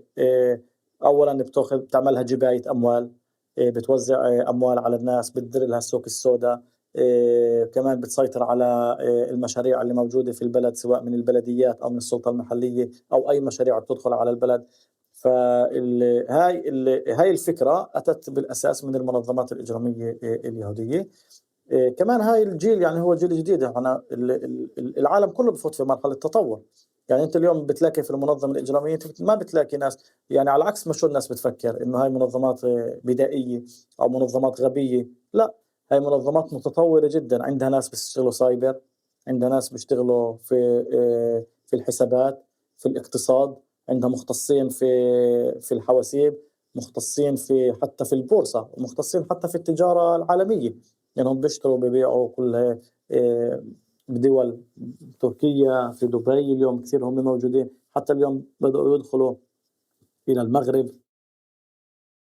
طب ارجع لي لمرحلة اليهود، المنظمات اليهودية. تمام. أول شي في خطوط حمر تجاوزوها، فصار في قرار بقمعهم أو بضبطهم، واللي هو بعدين أحدث فراغ ودخلنا عليه. بس أنا بقدرش أتجاوزه هون. بدي أجرب أحكي أول شيء عن يعني خلال قوتهم كانت العلاقة مع المقاولين العرب أو مع اللي بيشتغلوا معهم من العرب علاقة دونية ولا علاقة ندية في هذيك علاقة المرحلة ما ندية قبل جدا، 2003؟ علاقة ندية ما علاقة قبل ندية 2003. حتى اليوم. اليوم مفهوم، اليوم هو كان بمنطق هو، السلام، بس زمان كان يشتغل عند اليهودي صح؟ ولكن كانت علاقة ندية. وأنا دائما بقولها، والسلام الوحيد بين العرب واليهود، الفلسطينيين واليهود، هو موجود في الإجرام. ليش؟ لأنه في إشي أكبر، في إشي مشترك أكبر من دولة فلسطين أو الدولة إسرائيل أو الأقصى والأمور. الأشخاص هذول لما يجتمعوا فعندهم فكرة واحد، في عندهم هدف واحد، في عندهم فكرة واحدة اللي هم بيشتغلوا عليها، واللي هي مصلحتهم طبعا، اللي هي العمل الإجرامي. فبتلاقي بينهم علاقات اجتماعية جدا جدا قوية. هاي تمام يعني تمام. نقطة مهمة جدا. بس هذا بقدر اقول لك اياه زي فعليا انه المقاولين اللي كانوا بيشتغلوا بالضفه او العمال اللي بيشتغلوا بالضفه كمان مع جوا انه كان في هذه العلاقه الاجتماعيه. بس انا مش نقاشي فيها، نقاشي فكره انه بالاخر انت قاعد بتشتغل عند واحد، يعني كيف بدخل انت بتدخل 100,000 في الشهر وعم بدخل 100 مليون يعني. فانت بالاخر مم. حجر صغير جوا لعبه كتير كبيره. عم بجرب اشوف هون العلاقه لانه فهمتك. يعني لمست انه في اشي بالمحل، في شرش قومي، في شرش سياسي، في شرش عنصري، في شرش ما ممكن يكون اللي خلى كمان الرغبة أكتر من رغبة بزنس ب 2003 لأنه صار في انفجار. صحيح، أنا أتوقع العلاقة كانت ندية، مش بس ندية، هي ندية نابعة مش من إنه كمان احترام متبادل، لإنه كان من في خوف متبادل، في خوف. باقدر أقول لك يعني إنه الشباب اللي كانوا في هذه المنظمات، التنظيمات اليهودية أو كانوا يشتغلوا معها، كانوا بيشكلوا رعب عليها. نفس الوقت صحيح هم كانوا يتقاضوا 100,000 و300,000، ولكن كان يعرف الشخص اليهودي في التنظيم الإجرامي إنه في أي لحظة إذا غلط مع هذا الشاب اللي موجود في الطيبة أو في أم الفحم أو في الناصرة، ممكن يقلب عليه بأي لحظة، وإذا قلب عليه هو بيعرف إنه هو هذا اللي بيشغل له كل الأمور الميدانية من إطلاق رصاص وابتزاز، فممكن المدد يزيده. أكثر من ذلك بدي أعطيك شهادة لمحامي كان في مدينة الطيبة، أجوا يترجوا أكبر منظمة إجرامية يهودية كانت تتواجد في نتانيا، كان لهم خلاف مع إحدى الأشخاص اللي موجودين اللي هو بيشتغل عندهم. أجوا يترجوا المحامي لأنه المحامي هو بترافع عنهم في قضية كانت ضبط سلاح، إنهم هم ما إلهم ذنب في سجنه، لأنهم عارفين إنه ممكن بلغتنا يعني بلغة الشارع إنه يطير راسه بأي لحظة. امم فكان في خوف إنه كانت هاي العلاقة الاحترام هي نابعة من الخوف، لأنهم عارفين إنه الشخص العربي بيقدر يوصله، لأنه هو اللي بيشغل له كل الميدان، هو اللي مشغل له كل هاي الأمور اللي بيقولوا لها اللي يعني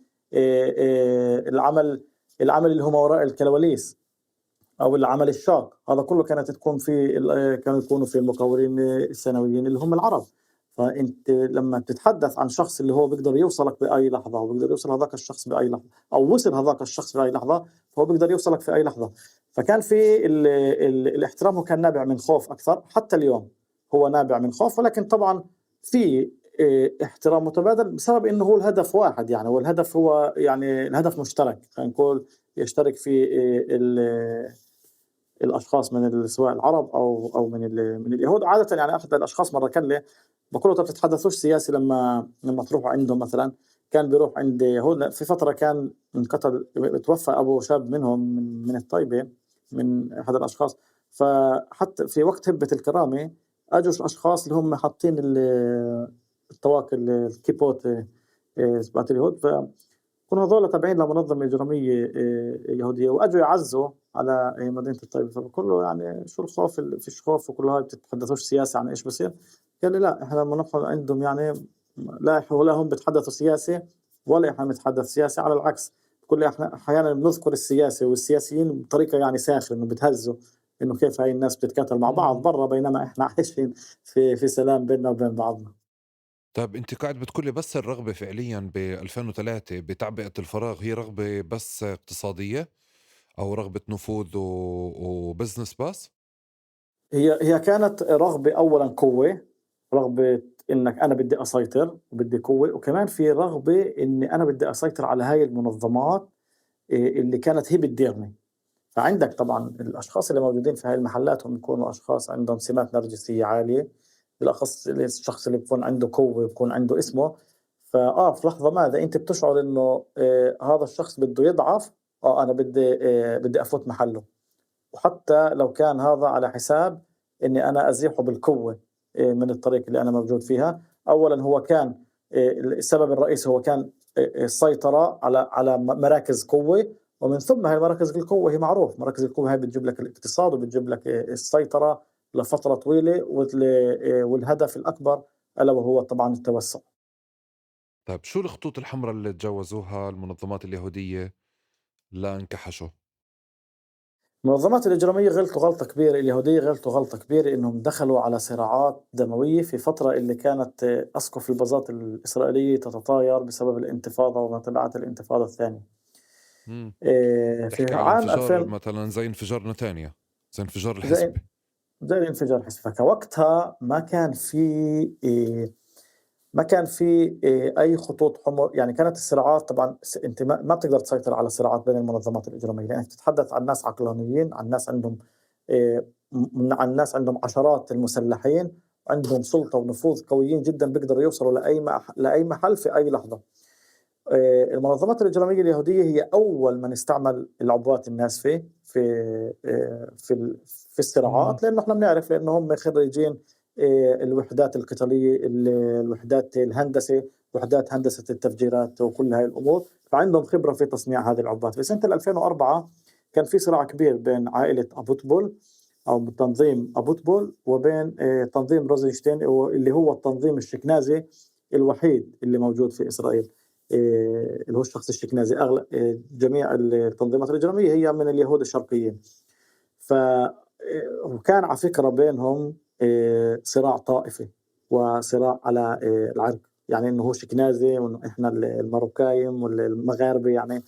فكان في عندهم هاي النزعة إنه حتى بين التنظيمين هذول كان في نزعة عنصرية بينهم.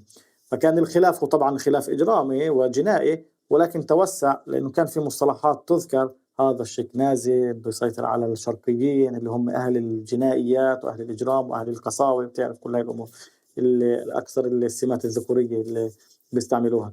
فكانوا بدهم يغتالوه في سنة 2004، وضعوا له عبوة ناسفة في أحد محلات الصراف اللي تابعة له.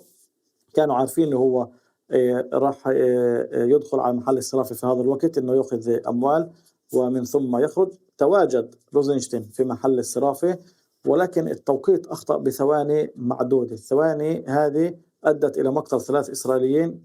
واحد منهم تواجد داخل محل الصرافة، كان بده يخرج. كان في وقتها يعملوا فاصل بين من إنك تدخل لمحل الصرافة، لأنه كان في كثير سطو مسلح في هذه الفترة. فكانت انت تدخل، مشان تدخل على محل الصرافة اولا بتدخل على، تفتح باب، بتدخل على مساحة، على فضاء صغير تقريبا متر على متر، وبعدها يتم السماح لك لتدخل من الباب الخارجي. فانت يعني بتنحشر بين محلين. هذا الشخص كان محشور بين المحلين. هناك وضعت العبوة الناسفة، ولكن العبوة الناسفة اخطأت من شدة الانفجار. شظايا الزجاج اللي تطاير قوة العبوة الناسفة انهار تقريبا نصف من البناية اللي كانت تتكون من 3 طوابق، وقتل شخصين وأصيب فيها 6 أشخاص.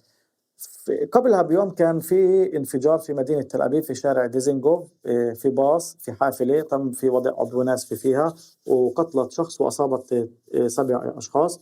الأخبار الأولى وصلت عن العملية التفجيرية اللي كانت في شارع بن يهودا اللي قتل فيها 3 أشخاص، إنه هي عملية على خلفية قومية أو على خلفية اللي سموها إرهابية. فبدأت هاي الأخبار تتواتر، ولكن بدأت بعد ما شافوا إنه روزنشتين موجود هناك، بدأت الأخبار شوي شوي يعني تتغير، وبدأت البيانات الشرطة تتغير. ممكن صار يقولوا إنه نشتبه أن العملية هي على خلفية إرهابية، أو نشتبه أن هنالك، أو نحقق في عدة اتجاهات. بعد تقريبا ساعة توصل الشباك والمخابرات إنه هذه العملية كانت عملية على خلفية جنائية وما إلها أي علاقة بالأمن. ولكن هذا جعل استنفار، أولا جعل إنه كل مخابرات المركز وكل قوات الأمن الموجودة في المركز إنها تستنفر كل قواتها، بسبب إنه الخلفية هي خلفية أمنية. ووقتها وصل المفوض العام للشرطة لمسرح الجريمة، وبعد ما سألوه، يعني سألوه الصحفية، عمل زي مؤتمر صحفي، أو سألوه الصحفية أول شغلة شو هاي، يعني ممكن تحدد لنا شو هاي الخلفية؟ قال لهم هاي الخلفية هي خلفيتين، هي إرهاب وجنائي. فأول مرة يستعمل هذا المصطلح. طبعا المصطلح اليوم دارج جدا يستعملوه في الشرطة، وهو عملية على خلفية الإرهاب الجنائي. ممكن أحيانا إذا بتكون عملية كبيرة مثلا فيها 5 أشخاص أو 4 أشخاص، الشرطة بصنفوها إنها بيقولوا لها يعني عملية الإرهاب الجنائي، تيرور بالعبري بيقولها. فوقتها قالوا خلاص، يعني احنا بنتعامل مع تنظيمات فلسطينية، احنا عندنا شيء اكبر منكم، فراح ندع لكم حد. طبعا قبلها بسنة كان في قانون اللي تغير في إسرائيل اسمه قانون مكافحة التنظيمات الإجرامية. هذا القانون كان يسمح ل مثلا القاضي انه اذا الشرطة اعطت ادلة انك انت مثلا انه ضياء هو رئيس تنظيم جنائي، بدل ما أنا أخذ مثلا الحكم يكون سنة، يسمح للقاضي أنه يحكمني 4 سنين لأني أنا رئيس تنظيم، تنظيم جنائي.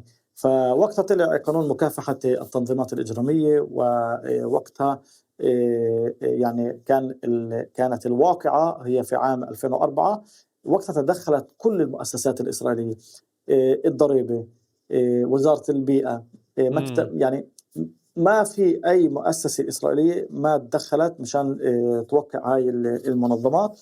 وطبعا على رأسهم الشباك والمخابرات اللي تدخلت وقدرت تجند تقريبا 150 شاهد ملك، اللي هو شاهد على رؤساء العصابات الإجرامية اللي شهدوا عليهم بجرائم قتل.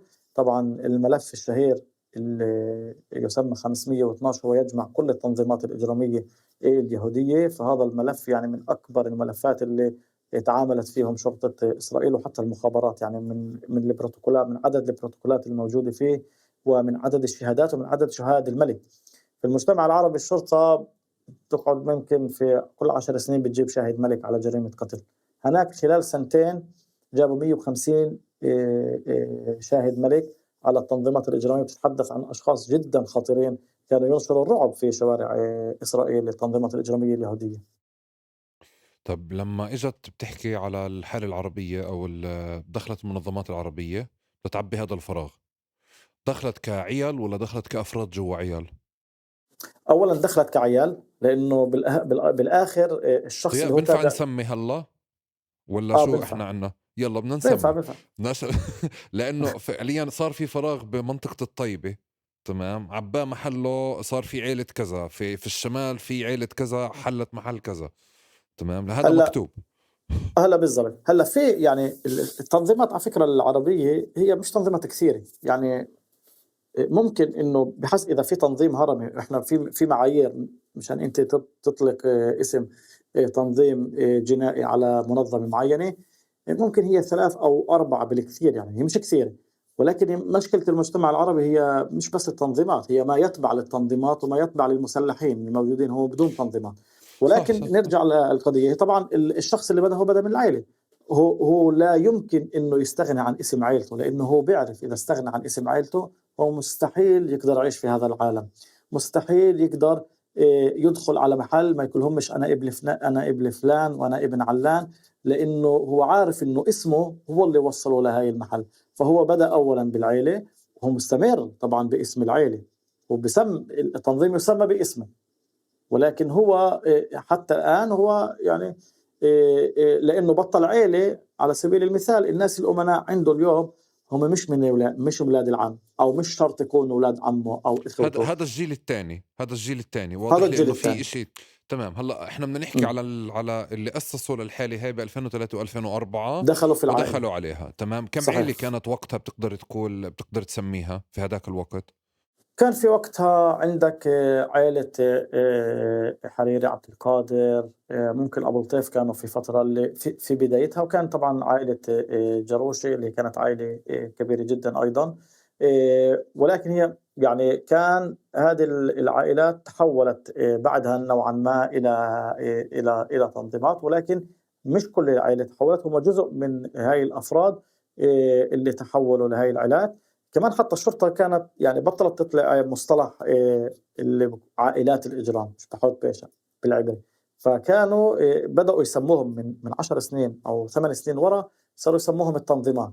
لأنهم كان حتى الشرطة عشان أنت تقدر تتعامل معهم أنت لازم تفهم تركيبتهم. فالشرطة عرفت طبعا إنه هي عارفة، طبعا مش إنها عرفت، هي عارفة إنه هذا الأشخاص هم مش من مش يعني هم مش عائلة، هم تنظيم.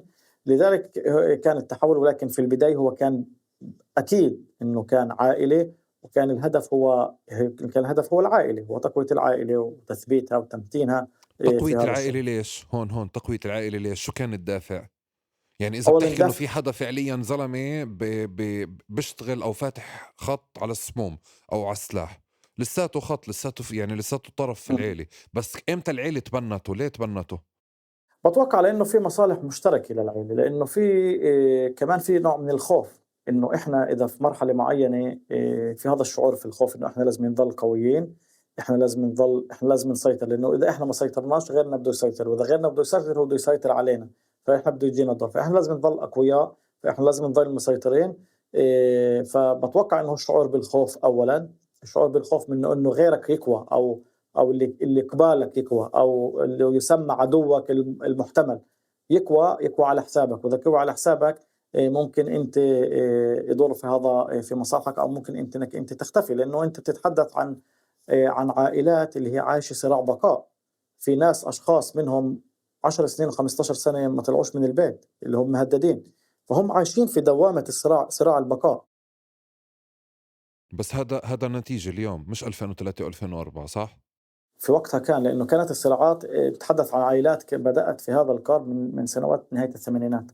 يعني 2003 2004 انت بتقدر تحكي مثلا قصة الحريري وعبد القادر، او الاخرس، مش عبد القادر، او الاخرس عبد القادر. صحيح. في هذاك الوقت انت بتحكي لما بلشنا نسمع عنها كان في لها فعليا يعني نيران مدفونة ما قبل هاي السنين. طبعا طبعا كان في خلفيات طبعا. الصراع بينهم بدأ ببداية التسعينات، وبدأ يتطور مرحلة بعد مرحلة. ولأنه كان في تداخل، وهي كمان موجود اليوم في جميع التنظيمات وجميع العائلات، إنه حتى يعني العائلات لما أنت بتتحدث عن صراع عائلي أو نزاع عائلي، على سبيل المثال بعطيك مثال في الليد عندك تقريبا كل السنة اللي مركت كان في 18 جريمة قتل. انت تتحدث عن صراع بين عائلات، ولكن في داخل هذه العائلات في اشخاص اللي هم بيتعاملوا بالجنائيات، في اشخاص اللي هذه حياتهم، اللي بالنسبة لهم هذا بزنس. فلما هاي العائلة عندها 3 مسلحين، وهاي العائلة عندها 3 مسلحين، واشخاص بيتعاملوا في هذا القار، فبيسحبوا كل العائلة. فهنا بيختلط الجنائي مع العائلي. ولهيك جدا هذا إحدى التعقيدات اللي موجودة في المجتمع العربي. يعني الناس بتفكر إنه هي صراعات بين عائلات، لا، هذا مش طار الكلاسي اللي إحنا بنفهمه قبل 70 و80 سنة، اللي كان الموجود عند أشقائنا البدو، اللي بمفهومه الكلاسي، أو في محلات معينة. لا، هناك كان له خلفية واضحة، وأنت بننتقم وأنت لا، وكان في عشائر وكان في صلحات. هذا لا، هذا 3 أشخاص من عائلة مسلحين، 3 أشخاص من عائلة مسلحين، عشان هم عايشين بصراع بقاء، لأنهم عايشين في بيئة اللي هي تتعامل في هاي الانتقامات، ولأنه في ضغط اجتماعي من إنك تنتقم، في توقعات من الناس، من المجتمع، إنك أنت تنتقم إذا أخوك انقتل، لأنه ما في عندك شرطة، ما في عندك قانون، فأنت بدك تحمي حالك، لازم تنتقم. فهذا الأشخاص هم بيشغلوا عائلة كاملة من إنها تدخل في صراع. لهيك بتلاقي اليوم يعني في محامين، في أطباء، في معلمين مدارس اللي بيطلعوش على شغل من سنة أو سنتين بسبب هذه الصراعات، وهم ما إلهم أي دخل في هذا الصراع. طب امتى يعني انا بدي اشوف كتير الشيء الاجتماعي بهديك المرحله تحديدا، لانه يعني برد بعدين برجع بفهم مرة تانية انه في حدا قرر انه يستثمر او يدخل في مجال ما عشان يقوي نفوذ العيلة فعليا راحت معه. تمام، في روابط عائلية قوية ومتينة جوا، وهذا بالمناسبة عكس السائد اللي بيتم تصويره بمناطق ال 48. يعني بمعنى مفهوم العيلة انه كان ضعيف. في الوقت اللي انت قاعد بتقول لي اذا في كل بلد في عيلتين او 3 بهالقد كاينين قوايا، انه اذا في حدا راح باتجاه خيار بده يجيب خطر على العيلة كلها تلتم عشان تحميه. بالتالي عم نحكي على عائلات اجتماعيا قوية، يعني هذا واحد. اوكي، بس طبعا. امتى انت بتقدر تحكي مثلا على حالة الطيب اللي حواليك العائلات بلشت تسمى منظمات جنائية، ولا منظمات اجرام، ولا منظمات كذا؟ امتى اخذت هذا الطابع؟ اي سنين؟ أخذت هذا الطابع بعد تقريبا 2008، لما بدأت هاي الأشخاص نقلت هاي الخبرة. أولا بدأت تتطور في المرحلة التنظيمية. بدأ التنظيم يأخذ مش تنظيم طابع عائلي، لأنه بدأ يدخل عليه أشخاص من خارج العائلة، أشخاص من خارج البلد حتى، فبدأ يتوسع. هنا بدأت العائلة تشعر أنها مش جزء، أو جزء كبير من أفراد العائلة بدأوا يشعروا أنهم مش جزء من هاي التنظيم أو من هاي المنظومة.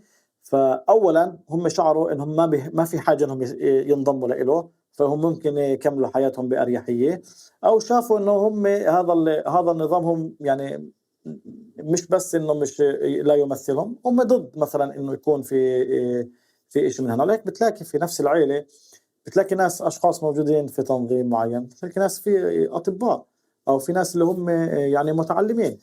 فهذه التركيبة بدأت تخرج من سنة 2008. قبل ذلك ممكن كنت تلاقي غالبية أفراد العائلة آه، مجبرين أو غير مجبرين موجودين في التنظيم ويعلنوا ولائهم للتنظيم أو للعائلة، خلينا نقول مش للتنظيم لأنه ما كان تنظيم. ولكن اليوم ما في حاجة.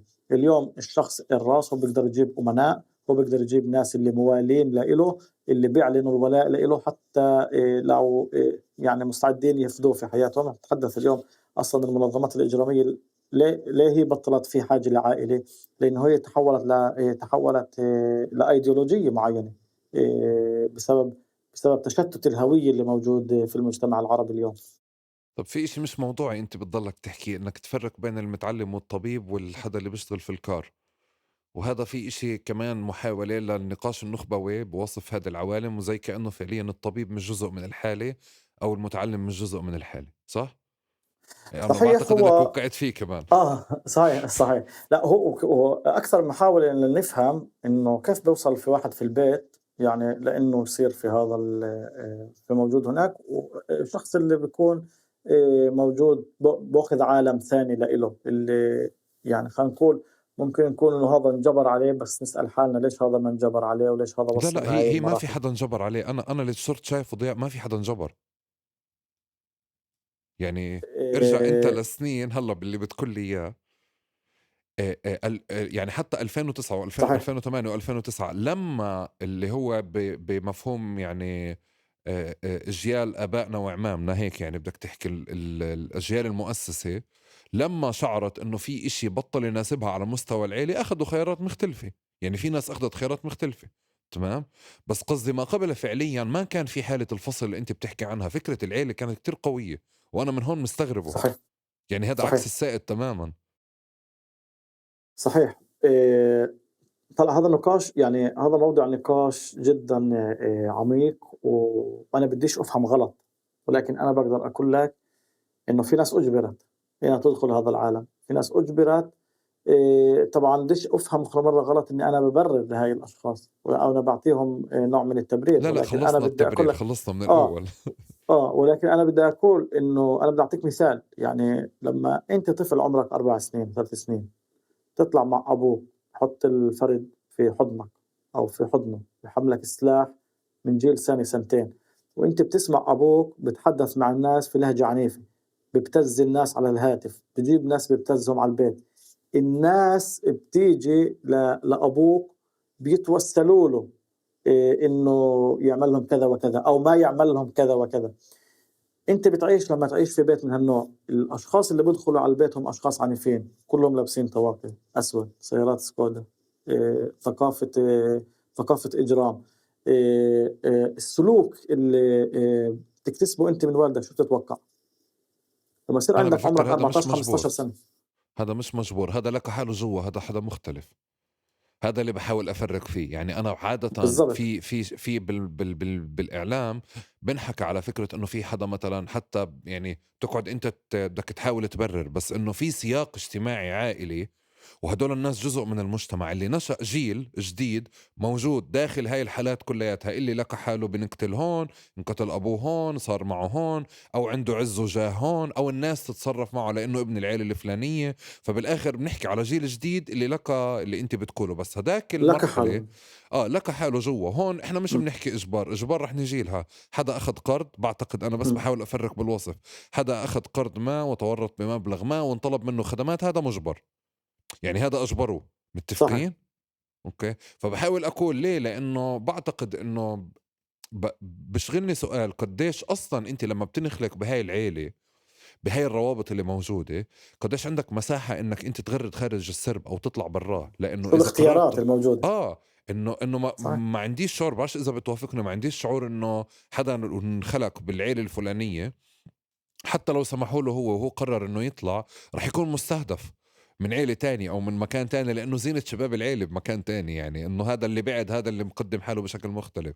فصرت احس انه في كمان الماكينة نفسها تبعت العيلة بتزيد قوة الروابط طبعا الاجتماعية اكثر واكثر.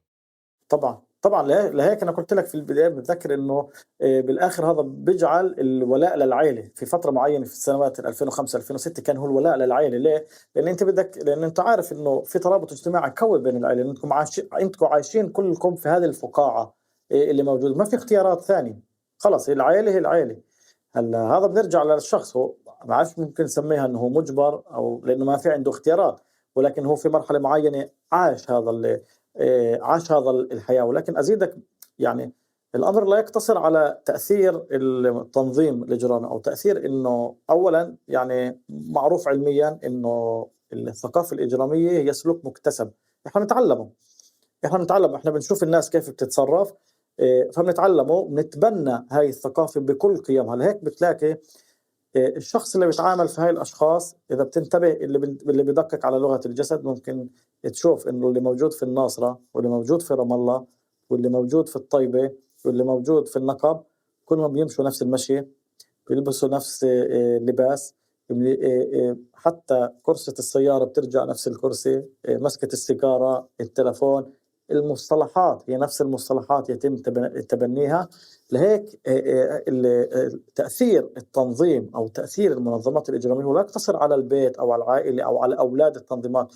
هو إذا بكون موجود في حي، هو تأثيره بيكون على كل أولاد الحي.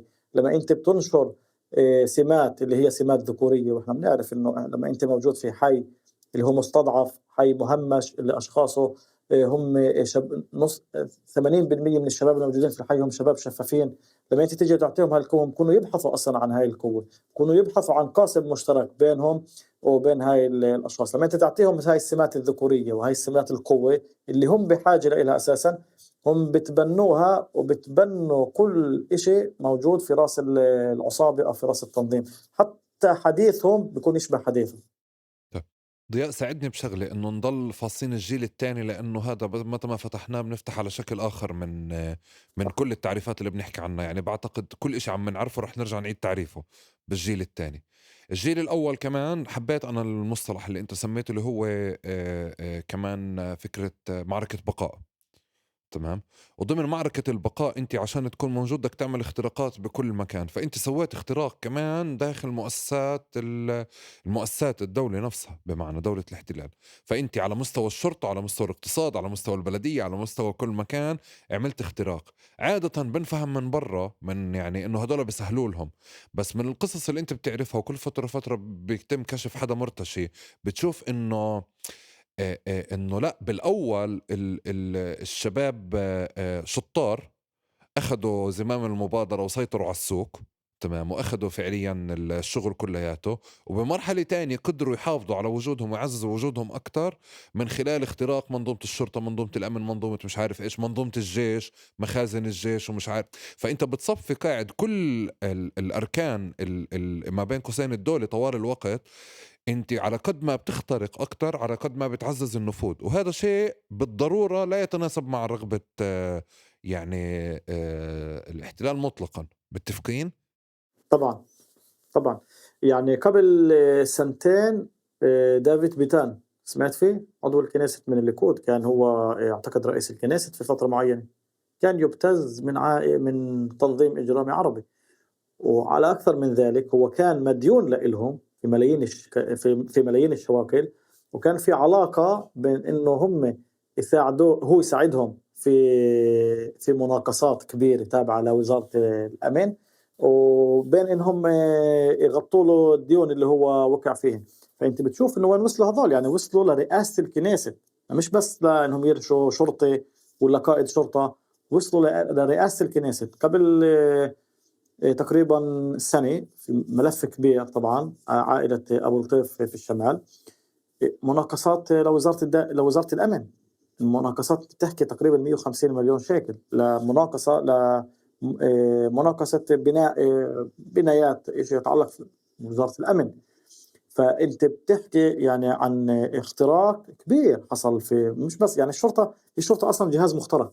يعني شرطة إسرائيل هي شرطة ضعيفة جدا على فكرة، يعني بعكس ما هي تصور حالها، هي تتساعد في المخابرات في الشباك لما بيكون في حوادث أمنية، ولكن هي كجهاز هي جهاز ضعيف جدا. وحتى مع دخول بن غفير هي أصبحت جهاز هش، مش بس جهاز ضعيف جدا. بنشوف في تعاملهم حتى يعني مع الإسرائيليين نفسهم، شوف تعاملهم يعني حتى في القضايا اليومية، هم جهاز ضعيف جدًا من إنه اليوم يقدر إنه لا يُخترق. فهاي قضية اختراق الشرطة هاي من زمان حاصلة بالنسبة للتنظيمات الإجرامية العربية، وباقول لك أكثر من ذلك حتى أغلب عناصر الشرطة المرتشين هم إسرائيليين ويهود. أغلب اللي بيبيع الأسلحة من الشرطة هم أصلًا إسرائيليين ويهود، لإنهم يقبضوا الأموال، وسهل رشوتهم. جهاز الشرطة مخترق، ولكن إحنا وصلنا لاختراق ثاني، هو اختراق المنظومة السياسية حتى، إنه في أشخاص اللي موجودين في الكنيست هم ما يتبعوا لتنظيمات أو مبتزين من قبل تنظيمات إجرامية وعربية، مش أي تنظيمات عادية. هي لأنها تنظيمات عربية بحس لازم تعطيهم كريدت. يعني مبدئيا هو مرة تانية هو صحيح، من غير تقييم، من غير إشي إطلاق أحكام أو تقييم، بس في كريدت لأنه أنت قدرت تخترق منظومة. المنظومة هاي أصلا بالأساس قائمة على إنه تعزلك وتحصن حالها منك. يعني طوال الوقت في ماكنة قوانين وماكنة طوال الوقت على إنه تعزز ناس يضلهم أعلى منك وتخليك في مكان دوني طوال الوقت، وإنت صفيت بمحل من المحل اللي أخذت زمام المبادرة، سيطرت على السوق، كبرت وطلعت لصرت تشغل فعليا. عندك يعني قائد شرطة منطقة في الوقت اللي زمان كان ممكن يزمر يخوفك على باب الدار يعني. صحيح. ف هاي هم فكروا إنه يعني إنك هذا الفراغ اللي تركته إسرائيل، طبعًا هي عرفت إنه أو في مرحلة معيّنة فهمت إنه هذا الفراغ راح يتعبى نوعًا ما، مش راح يضل فراغ. وهاي هي يعني ديناميكية الحياة، هذا الفراغ راح يتعبى، وعرفت إنه اللي راح يعبيه في نهاية المطاف لمّا أنت بتقتل المنظمات الإجرامية اليهودية الإسرائيلية، معروف إنه المنظمات العربية راح تأخذ هذا المكان، مش المنظمات الروسية، لأنه التنظيمات الروسية أساسًا ما كانت تنظيمات، هي كانت مجموعات جنائية صغيرة. ولكن هي ما توقع أو مش ما توقعت، هي لأنه كمان مرّة هاي التفكير حتى هو موجود مش بس بالجنائي وحتى في الأمني. وحتى عند المقاومات المسلحة إنه يقول لك أنا ممكن اليوم أتغاضى عنه وممكن بضل موجود في القوقعة تبعته، ولكن هم ما بيعرفوا أو هم بيعرفوا و ما بيفهموا إنه هذا هو نظام توسعي ممكن يتوسع وفي يوم ما أنت مش راح تقدر تسيطر عليه. هذا موجود أصلا في جميع التنظيمات مش بس الجنائية، في جميع التنظيمات في كل شيء هو تنظيمي ومنظم. في مرحلة ما إسرائيل كانت شو العرب بدهم يتاجروا في السلاح، رايحين يتاجروا في السلاح، رايحين يقتلوا بعض في بلادهم العربية، ورايحين ياخذ له ال2 مليون وال3 مليون بالشهر راح يستكفي فيه، لأنه الحياة في المجتمع العربي أقل بكثير، مش راح يتوسع. بينما هم بتفاجئوا في مرحلة ما إنه لأ، هذا يعني وصل للمراتب العليا السياسية، مش بس عليا، المراتب العليا السياسية وأكثر، أقول لك أكثر من هيك. يعني حتى هذا دافيد بيتان، هذا القضية المفضوحة، وما بالك اللي مش مفضوح. الناس اللي مستفيدين أولا من السياسيين الإسرائيليين مستفيدين من وجود التنظيمات الإجرامية، والناس اللي مش مستفيدين مرغمين بيدفعوا وبيساعدوا التنظيمات الإجرامية العربية. طب بهديك المرحلة أنت ما أعطيتهمش كريدت زيي ولا بدك تعطيهم كريدت؟ أنا بعطيهم كل كريدت. لأنه لما بتيجي بتطلع فعليا على منظمات العالم السفلي حول العالم بتحس عن جد في إشي هون صار، زي لما تيجي تحكي على المهاجرين في أوروبا، يعني المهاجرين في فرنسا. يعني بتحكي أنت على في منظومة عنصرية طوال الوقت، وأنت قدرت أنك تمسك حي مسكره لعندك وأنت بتديره، يعني بوقت كل المنظومة ككل هي بتحارب وجودك أصلا بالأساس يعني طوال الوقت. طيب بهديك المرحلة مصادر الدخل كيف بلشت؟ وشو كانت إذا بنرفع نرتبهم على حسب الأولويات لحد يمكن، يعني عم نحكي على الجيل الأول مرة تاني ضياء. إمم. الجيل الأول أولًا كانت يعني العمل الجنائي الكلاسي كان يقتصر على تجارة السموم في البداية، لأنه السموم في المجتمع العربي دخل في سنوات في نهاية الثمانينات، في نهاية السبعينات، في بداية الثمانينات 82 81 بدأ ينتشر بشكل كبير. وكان المخدرات كانت تقتصر على السموم الخفيفة اللي هي مثل الكنابس والمرحوانة والكيف اللي كان يهرب من مصر، ولكن في فترة دخل الهيروين والكوكايين في سنوات الثمانينات. فكان هذا يعني آآ أبو الأموال الجنائية هو التجارة في المخدرات. ولإنه ما كان في دراية عند الناس لمخاطر المخدرات ولا عند الشباب، كان في جدًا إقبال على المخدرات في بدايتها لعند ما وصلت، لهيك في فترات التسعينات كان في نسبة مدمنين على المخدرات في المجتمع العربي رهيبة جدا مقارنة مع عدد السنين الصغير. طبعا في المجتمع الإسرائيلي وخاصة في البلدات الكبيرة مثل تل أبيب وعكا ويافا وحيفا كانت المخدرات لها كذا سنين، ولكن لما دخل المجتمع العربي كان عدد المدمنين أكثر، لأنه كمان التعقيد الاجتماعية والسياسية اللي موجودة هناك ساهمت من إنه الناس تستعمل المخدرات. كان يقتصر أيضا على تجارة السلاح، ولكن السلاح كان متوفر. يعني السلاح مش مثل المخدرات، ما كان يجيب كل هاي الأموال. يعني على سبيل المثال خلينا نقارن، قبل 20 سنة كان سعر المسدس 2000 شيكل. أي نعم إنه الحياة تغيرت يعني، وكانت المعاش كان أقل بكثير، ولكن تتحدث عن 1500 2000 شيكل ممكن تجيب مسدس. اليوم 45,000 شيكل و50,000 شيكل حق المسدس. أم 16 كانت 5000 شيكل 7000 شيكل، يعني شغل شهر ونص تقدر تجيبها. طب اليوم حق الأم 16 120,000 شيكل، بدك تشتغل سنة مشان تجيب أم 16. فتجارة السلاح ما كان في تجارة سلاح يعني، ولكن كان الجنائيين اللي بالدرجة المتوسطة كانوا يتاجروا فيها، لأنه ما كانت مربحة كثير. كانت كمان إطلاق النار على سبيل المثال، الابتزازات، أنا بدي أنتقم من هاي وأنا كلها. كانت قضية الأراضي نوعا ما، وكمان في هذيك السنين في الجيل الأول كانت الأراضي نسبيا سعرها رخيص، فما كان في حاجة إنك تدخل لصراع مشان قطعتين أرض اللي نحكي اليوم 4 مليون شيكل، ولكن اللي كان حكي 200 ألف شيكل زمان. فهذا هو سموم ولكن مع بداية 2000 ونهاية سنوات 90 بدأ يدخل قضية السوق السوداء. السوق السوداء هي أساسا هي منظومة إسرائيلية، هي مبنية على الربا. هي مبنية على الربا، طبعا الربا اللي مش يعني مش منطقي. حنتحدث عن ربا تقريبا ممكن يوصل ل 20% شهريا. نظام السوق السوداء عند التنظيمات الجنائية هو مش مثل نظام البنوك. انت بتاخذ بتاخذ 100,000 على سبيل المثال، انت بتدفع فقط الربا الخاص لهم في كل شهر. 100,000 بضلين موجودات على جنب، لما معك ترجعهن بترجعهن، ولكن انت بتدفع فقط الربا الخاصة في 100,000. 100,000 بضلين موجودات، ما بنزلش منهن ولا شيكل. يعني ممكن تقعد انت 10 سنين وانت تسد بربا 100,000، 100,000 هن موجودات 100,000 شيكل واحد بنزلنش. فبدأت تدخل هذه في سنوات التسعينات، وبتذكر يعني أول ما دخلت ممكن كانت في مدينة الطيبة وقت الصراعات. طبعا بيكون في حاجة للتنظيمات أو للناس اللي بيشتغلوا في هذا الكار إنهم يستعملوا السوق السوداء، لأنهم بدهم يمولوا حالهم، لأنهم بدهم من يمولوا العرب ضياء الصراعات. مين دخلها؟ تعتقد مين دخلها أو بلش فيها؟ أول ما دخلت هي كانت أولا في يعني كانت جدا اشتهرت في مدينة الطيبة في وقت الصراع بين حريري وعبد القادر، ولكن في البلدات المختلطة كانت تدخل مثل بلدات التاريخية مثل يافا، لأنه طبعا يافا لها خاصية معينة لأنها موجودة في تل أبيب. والإجرام الأول، التنظيمات الإجرامية كانت بدأت في مدينة تل أبيب، فكان أولها السوق السوداء بدأت في يافا في المجتمع اليافي. ولكن ما كانت عربية بحت، يعني ما كان اللي بيعطي هو عربي والجابي هو عربي واللي بيدفع هو عربي والمديون هو عربي. كانت أحيانا تختلط، يعني ممكن اللي بيجبي هو يهودي أو اللي بيدفع هو يهودي والمديون عربي، مم. أو العكس. مم. ممكن يكون عكس، اللي بيدفع هو عربي والمديون هو يهودي. ولكن من هناك يعني بدأ العرب شوي شوي يدخلوا لهذا القار، حتى انتقل لبلدات اللي هي عربية بحت مثل الطيبة واللد. حتى اللد كانت يعني مختلطة نوعا ما. بدأ يدخل إلى الناصرة وحيفا ويتمدد. طبعا لما شافت العائلات الثانية اللي كانت في الإطار العائلي في وقتها إنه هذا منظومة مربحة، فأنت معك 100,000 شيكل، أو حتى في ناس اللي هم ناس طبيعيين اللي هم بقول لك أنا معي 2 مليون شيكل بدي أشغلهم، بدفعهن لتنظيم معين مشغلوا لي، يعني بقول لك احنا بنجيب لك عليهن 50,000 أعطينا إياه بنجيب لك عليهن 50,000 بالشهر مثلا. والمليون بظلين هن مليون طبعا، وقت ما انت مم. بدك اياهن بتاخذين.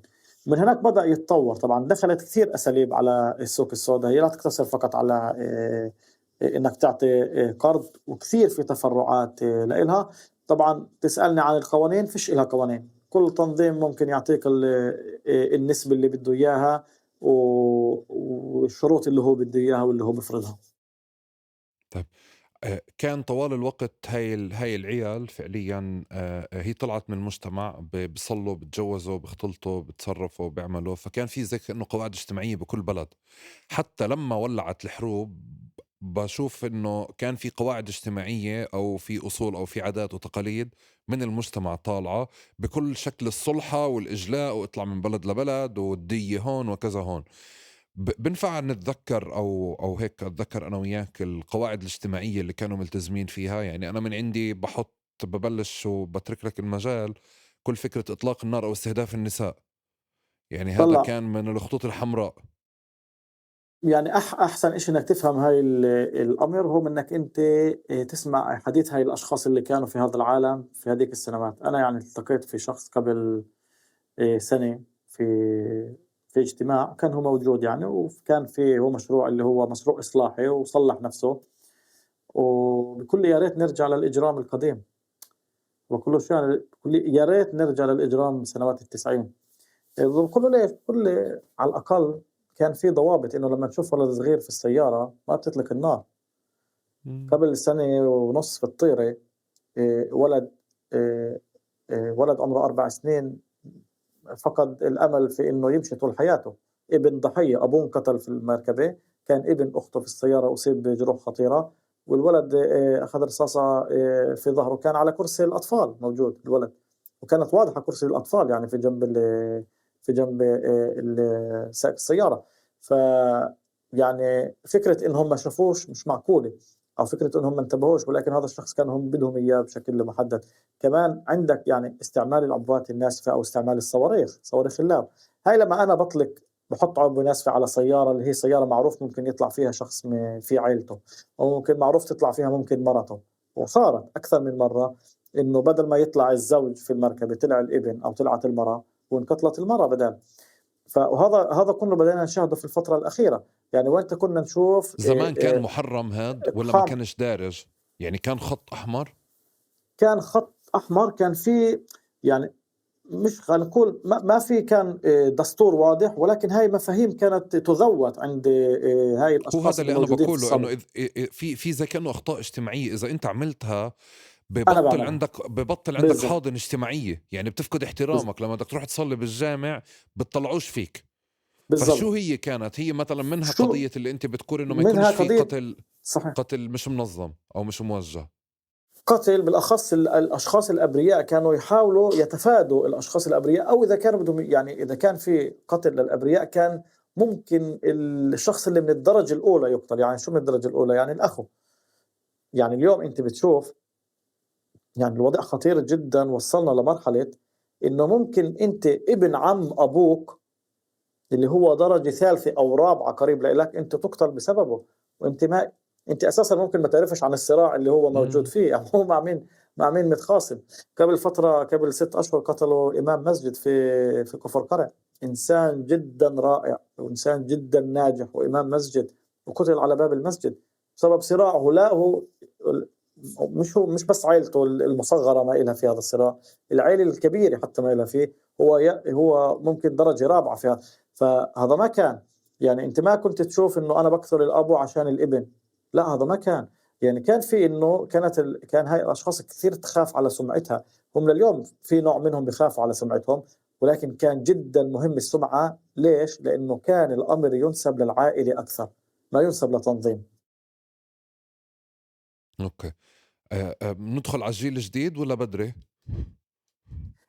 الجيل القديم مهم جدًا نذكر إنه كمان كانوا يساهموا في الأمور اللي يعني تخُص المجتمع. يعني ممكن تدخل على كل سجلات الحركة الإسلامية على سبيل المثال اللي كانت تعمل مشاريع كبيرة، تلاقي الأشخاص المتبرعين هم على رأس سلم الأولويات هاي الأشخاص اللي بيتعاملوا في الجنائيات. طبعًا هم ممكن إنه في عندهم يعني في حاجة إنهم يشعروا إنهم منتمين للمجتمع، أو في عندهم ممكن نقول إنه هاي البذرة هي لساتها موجودة عندهم، لإنه كمان مرّة بنرجع لحالة الانفصال، هم بيفصلوا بين العمل اللي بيعملوه. فهذا اليوم صعب جدًا تلاقيه. يعني زمان كنت أول ما تقول في حملة تبرُّع أول ناس هم تلاقيهم موجودين. هلا انت بترجع، طيب هو مش ناقصهم مصاري، ولكن هو شو يعني شو هدفه؟ او تعال انت وقف محله، شو بخليه إنه يتبرع؟ ممكن ما يتبرعش، بالنسبة له هو يعني تعرف شو الفارق بالقصة هاي؟ أنا بحس إنه إذا أنت بذهنك بتفكر إنه هو زي ما كنا نقول بالأول أسطورة، حدا زي أبو جهل لحيته طويلة وشعره أسمر ولابس وسخ، بتصير تقول إنه أوكي هذا شو ودع المجال. بس إذا بتصير صحيح، تفكر يعني بمنطق إنه هذا واحد من الناس الموجودة في المجتمع، صحيح، عنده ارتباطات عائلية وبناسب وبروح وبيجي وبيعمل وبشيل وبحط، فببطل السؤال ريليفنت وببطل السؤال يشتغل. وأنا صرت أحس صحيح، إنه في كتير أسئلة بهاي العوالم، يعني هي أسئلة من تيجي من فوق. يعني حدا بيجي بكون قاعد في مركز بحثي بيعرفش هاي العوالم من مرة أو عايش برا وخلص بيجي بحطها يعني بفرض نظرية جديدة. بس السؤال كتير بسيط عادي، الزلمة جزء من المجتمع، تمام، بهمه يتبرع، بهمه الجامع يتطور بصلي فيه، بهمه فعليا صحيح، الأقصى بعز عليه، وبهمه هذا الجهل الاجتماعي والاحترام، يعني عادي بسيط. صحيح، صحيح، والسمعة، يعني إحنا موجودين في مجتمع عربي، مجتمع فلسطيني، مجتمع عنده القيم الإسلامية العربية الدينية بيحافظ عليها، بيحب يحافظ عليها، وبتشوف إنه بيهمه. يعني أنا باقول لك، يعني إحدى التجارب كإني كمان، يعني وقت ما أنا تم تهديدي في إحدى المراحل، حكيت مع الشخص اللي هددني، باقول له أنا يعني يعني أنا هم، قُلت له إنه هذا مكتوب في الإعلام العبري نفسه، يعني بالعبري باللغة العبرية بتروح مكتوب واحد على واحد، وبكل اسمه. أنا بيهمنيش شو بينكتب عني في الإعلام العبري، أنا بالنسبة لي الإعلام العبري هو معادي، يعني هو ماخذ الجانب القومي تبع الموضوع. قال لي أنا بالنسبة لي خلص، شو ما أنا أعمل هم راح يكتبوا عني أشياء عاطلة. وباقول لي أنا في العربي أمي تقرا، وأختي موجودة بالفيسبوك، ومرتي موجودة بالفيسبوك، قال لي أنا بالعربي بديش ينكتب اسمي. واو. آه. دخلنا على على مرحلة إنه كمان هدول الجماعة كبروا، تمام، كمان دخلوا على قارات متعددة. أوكي. فقررت أو صار في سلوك آخر فعليا لضبطهم، لقمعهم، لمتابعتهم. أوكي. ومن مكان تاني كمان الجيل الأولاد الغوالي الأوائل ما بين قوسين كبروا. ف يعني على قولة شخص بقول لي تخيل انك انت عمرك 18 19 سنة اليوم، بتروح بتدخل على دكانة في البلد، في بلدك، يعني ما حدا برضى يشتري قبل ما انت تشتري احتراما إلك. الناس تتودد لك وبتسلم عليك وبتطمن عليك وبتبعت سلامات، بدها رقم تلفونك، وانت راكب سيارة مليون شيكل، والناس بدها لفة ولا بدها رقم تلفونك ولا كذا. شو بضل براسك عقل؟ فصرت اشوف انه اوكي في جانب من الجيل الجديد اللي عم بيطلع انه ما تعبش اصلا بالاشي الاول. وكمان ضياء اجا باشي بوقت اللي فيه انهيار فكرة العيلة على مستوى اشي يتجاوز 48 وفلسطين. يعني العيلة الكبيرة خليني اقول، او فكرة العادات والتقاليد والاصول كلياتها. فزي كأنه في ثلاث عوامل أنا من عندي، بعرفش إذا أنت بتوافقني وبتضيف عليهم، اللي بشكل أساسي إنه هاي المنظمات كبرت، وبالنسبة لهم انه اوكي صار في خطر وخطرين وثلاثة. ومن مكان تاني كمان عندك انت الجيل كبر. والنقطة الثالثة فعليا يعني انه بطلت فكرة الروابط اللي كنا نحكي عليها، الأخلاقيات هذه بطلت حاضرة. بتوافقني؟ بوافقك، وكمان في، يعني أضيف على ذلك إنه في نوع من تشتت الهوية موجود في اليوم. يعني ممكن في سنوات لما كانت العائلات تعمل، لما كان إحنا كان الإجرام أو الجنائيات هو في الإطار العائلي، كانت المنظومة الاجتماعية الفلسطينية في الداخل كانت قوية جدا. أو الهوية الفلسطينية كانت واضحة في هذيك الفترة. مش بس الهوية الفلسطينية، الهوية العربية، الهوية القيم العربية الإسلامية والهوية الدينية حتى. اليوم في تفكك لهاي الهوية، لأنه إحنا بنشوف إنه المجتمع العربي في الداخل الفلسطيني بيعيش في مراحل فيما يسمى بالمودرنيزيشن، في التطور. والتطور هو للأسوأ للأسف الشديد اللي إحنا بنشوفه.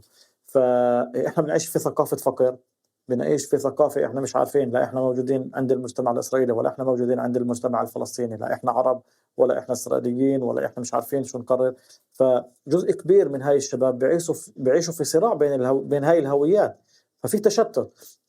فلما أنت بيكون عندك في تشتت لهذه الهوية، ما في عندك انتماء عالي، أو في أمر أو في إشي أو في هدف مشترك اللي أنت تنتمي إله.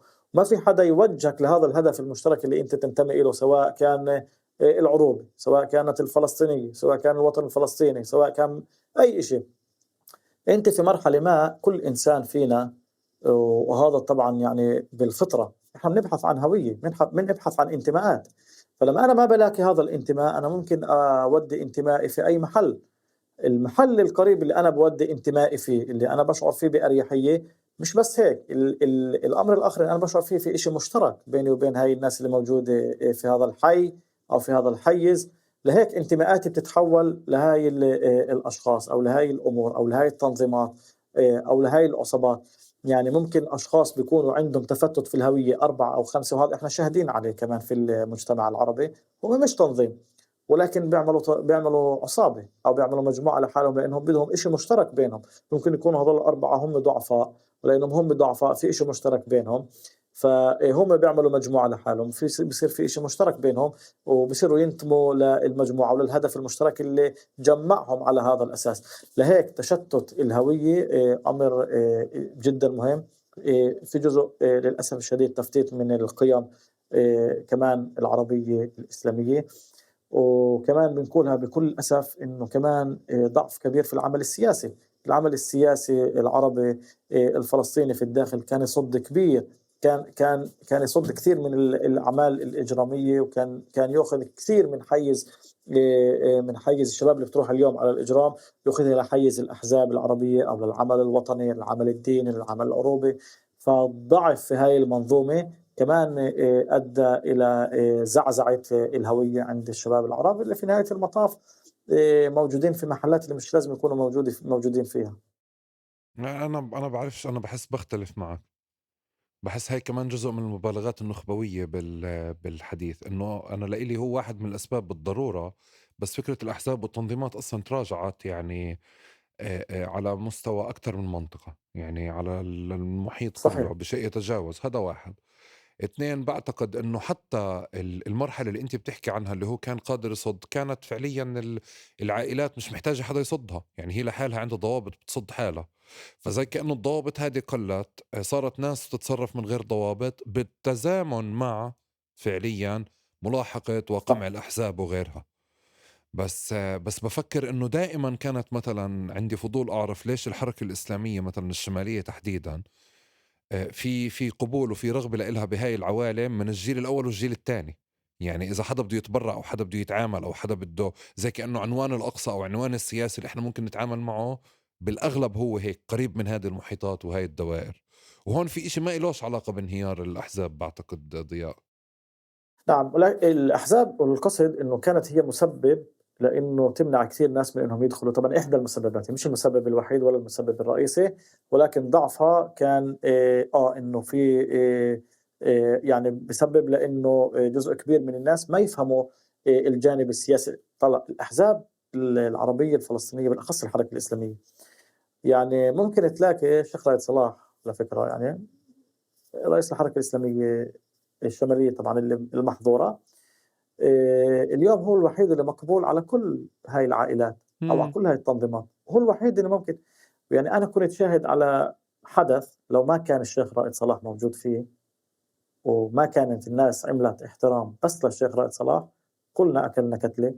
كل أصحاب البدر اللي كانوا في هذا المحل أكلوا كتلة ووزعوا على الناس كلها من كثر الغضب اللي كان عند هاي العائلة. كان في جريمة مم. قتل وكان في غضب كثير عند هاي الأشخاص، عند هاي العائلة. فزاروا فقرروا ياخذوا وفد. كان وقتها موجود الشيخ رائد صلاح. يعني الناس كانت من الغضب بدها يعني توكل الناس الموجودة هناك من درجة الأكل يعني أنا بحكي لك الإشي مجازا. لو الشيخ رائد صلاح ما كان موجود في هذا اللقاء ما كان ما كان حصل خير وقتها، كان كل اللي هناك أكلوا كتلة وفرقوا على كل البلد. ولكن احترام الناس الشيخ رائد صلاح مش لأنه شخصيته، لأنه الشيخ رائد صلاح هو مربوط بإيش؟ ومربوط بالأقصى، ومربوط بالدفاع هون عن بس احنا الأقصى، بنحكي على ومربوط بإشي قامة سياسي قوي. شخصية، بنحكي على قامة فرد، بنحكي على فكر، نعم بنحكيش على حزب أو تنظيم، صح؟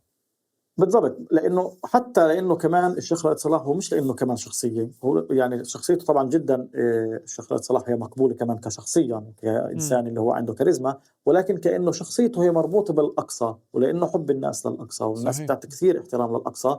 فمن هاي المنظور هم بيحترموه جدا وبيقدروا موقفه ومستعدين حتى إنهم يتنازلوا علشانه.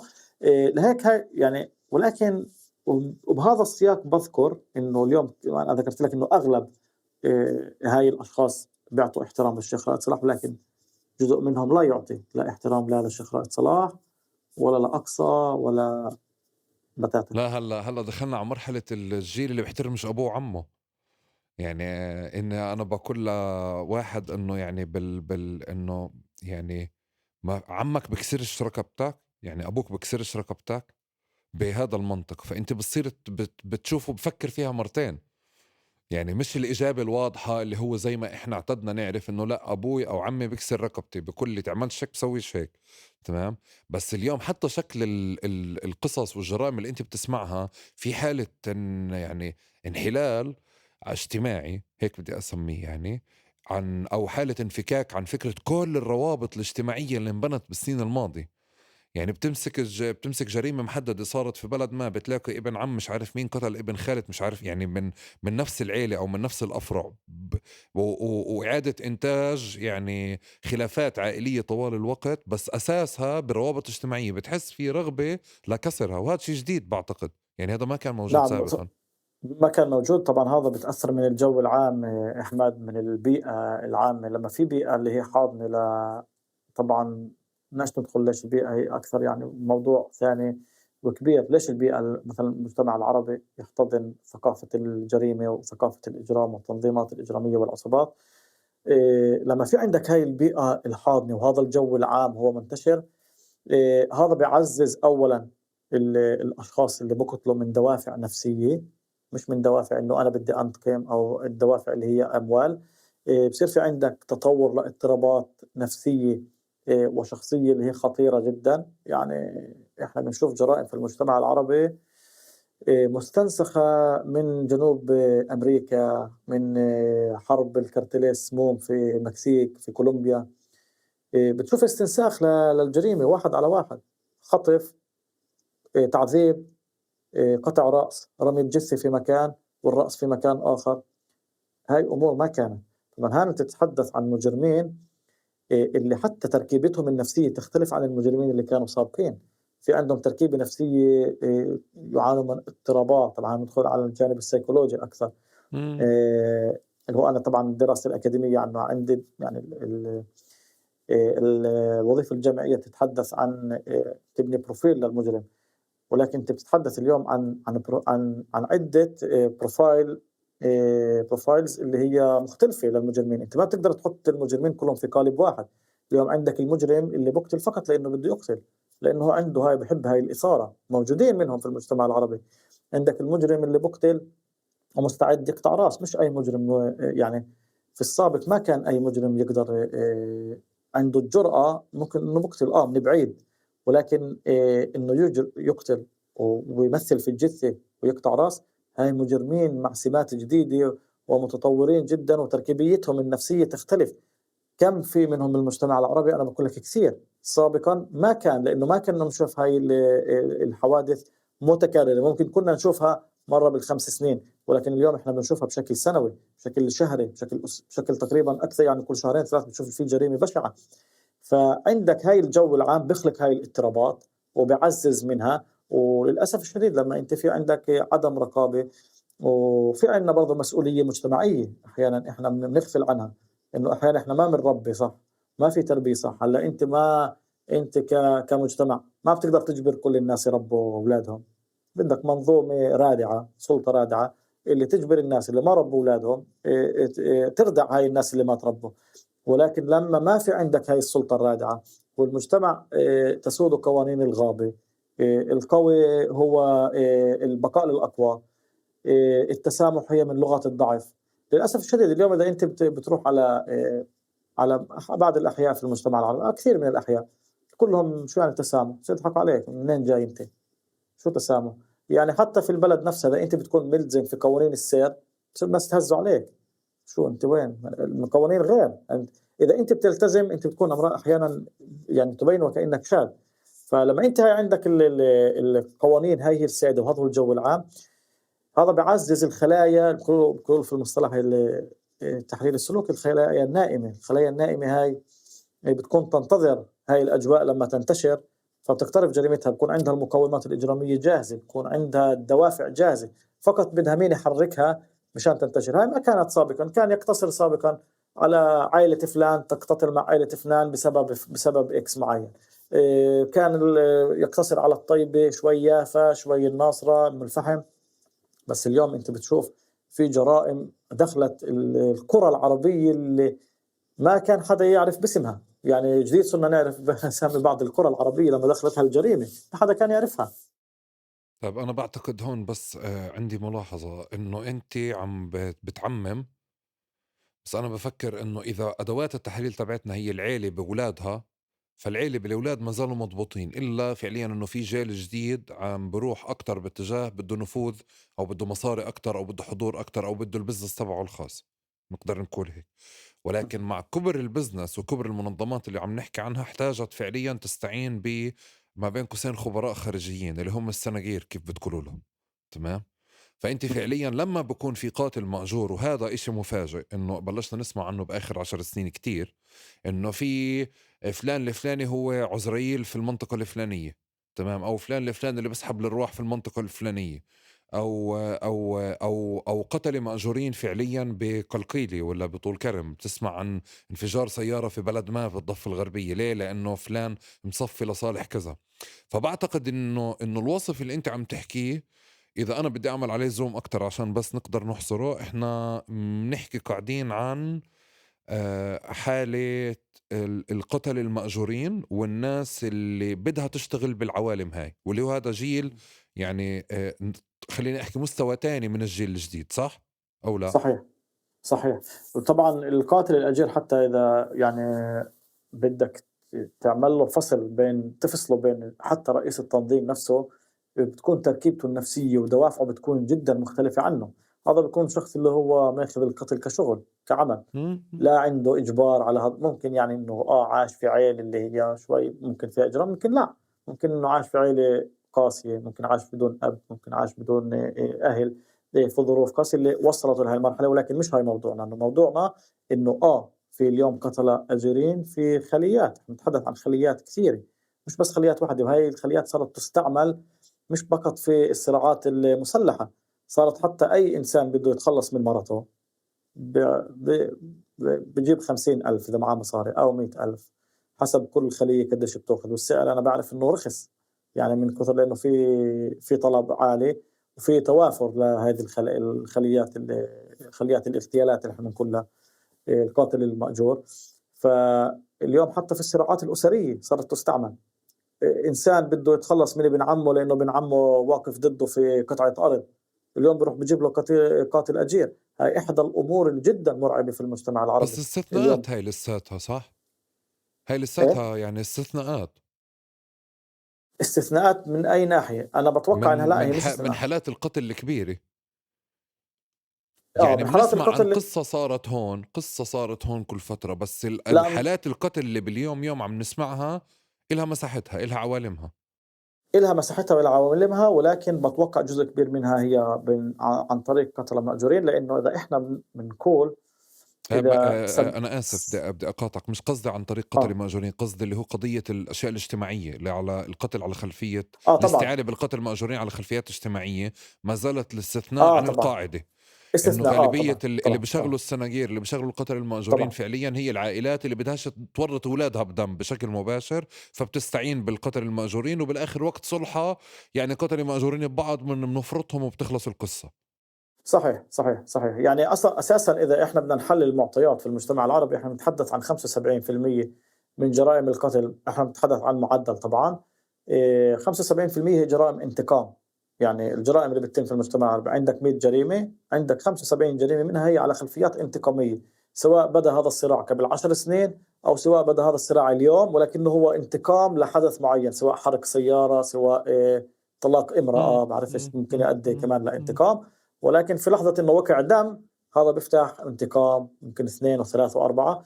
هلا بتأخذ أنت طبعا عن خمس ست خلفيات، ممكن كل هاي ال 150 جريمة اللي بتتم هي الأربع خلفيات جرائم، أو خمس أربع صراعات.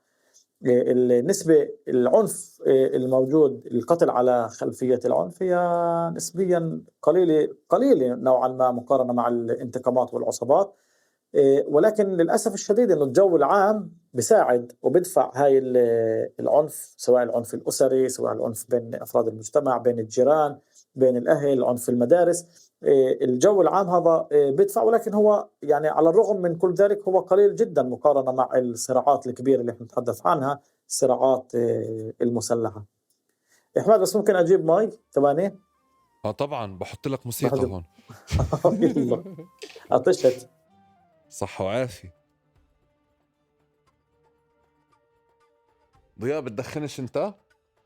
لأ، بس بأرجل. اوكي، هو هذا اللي ناقص، تقارب نبلش ندخل أرجيلة احنا. أنت بتدخن؟ انا بأرجل، بطلت ادخن انا. طب مليح عملنا هيك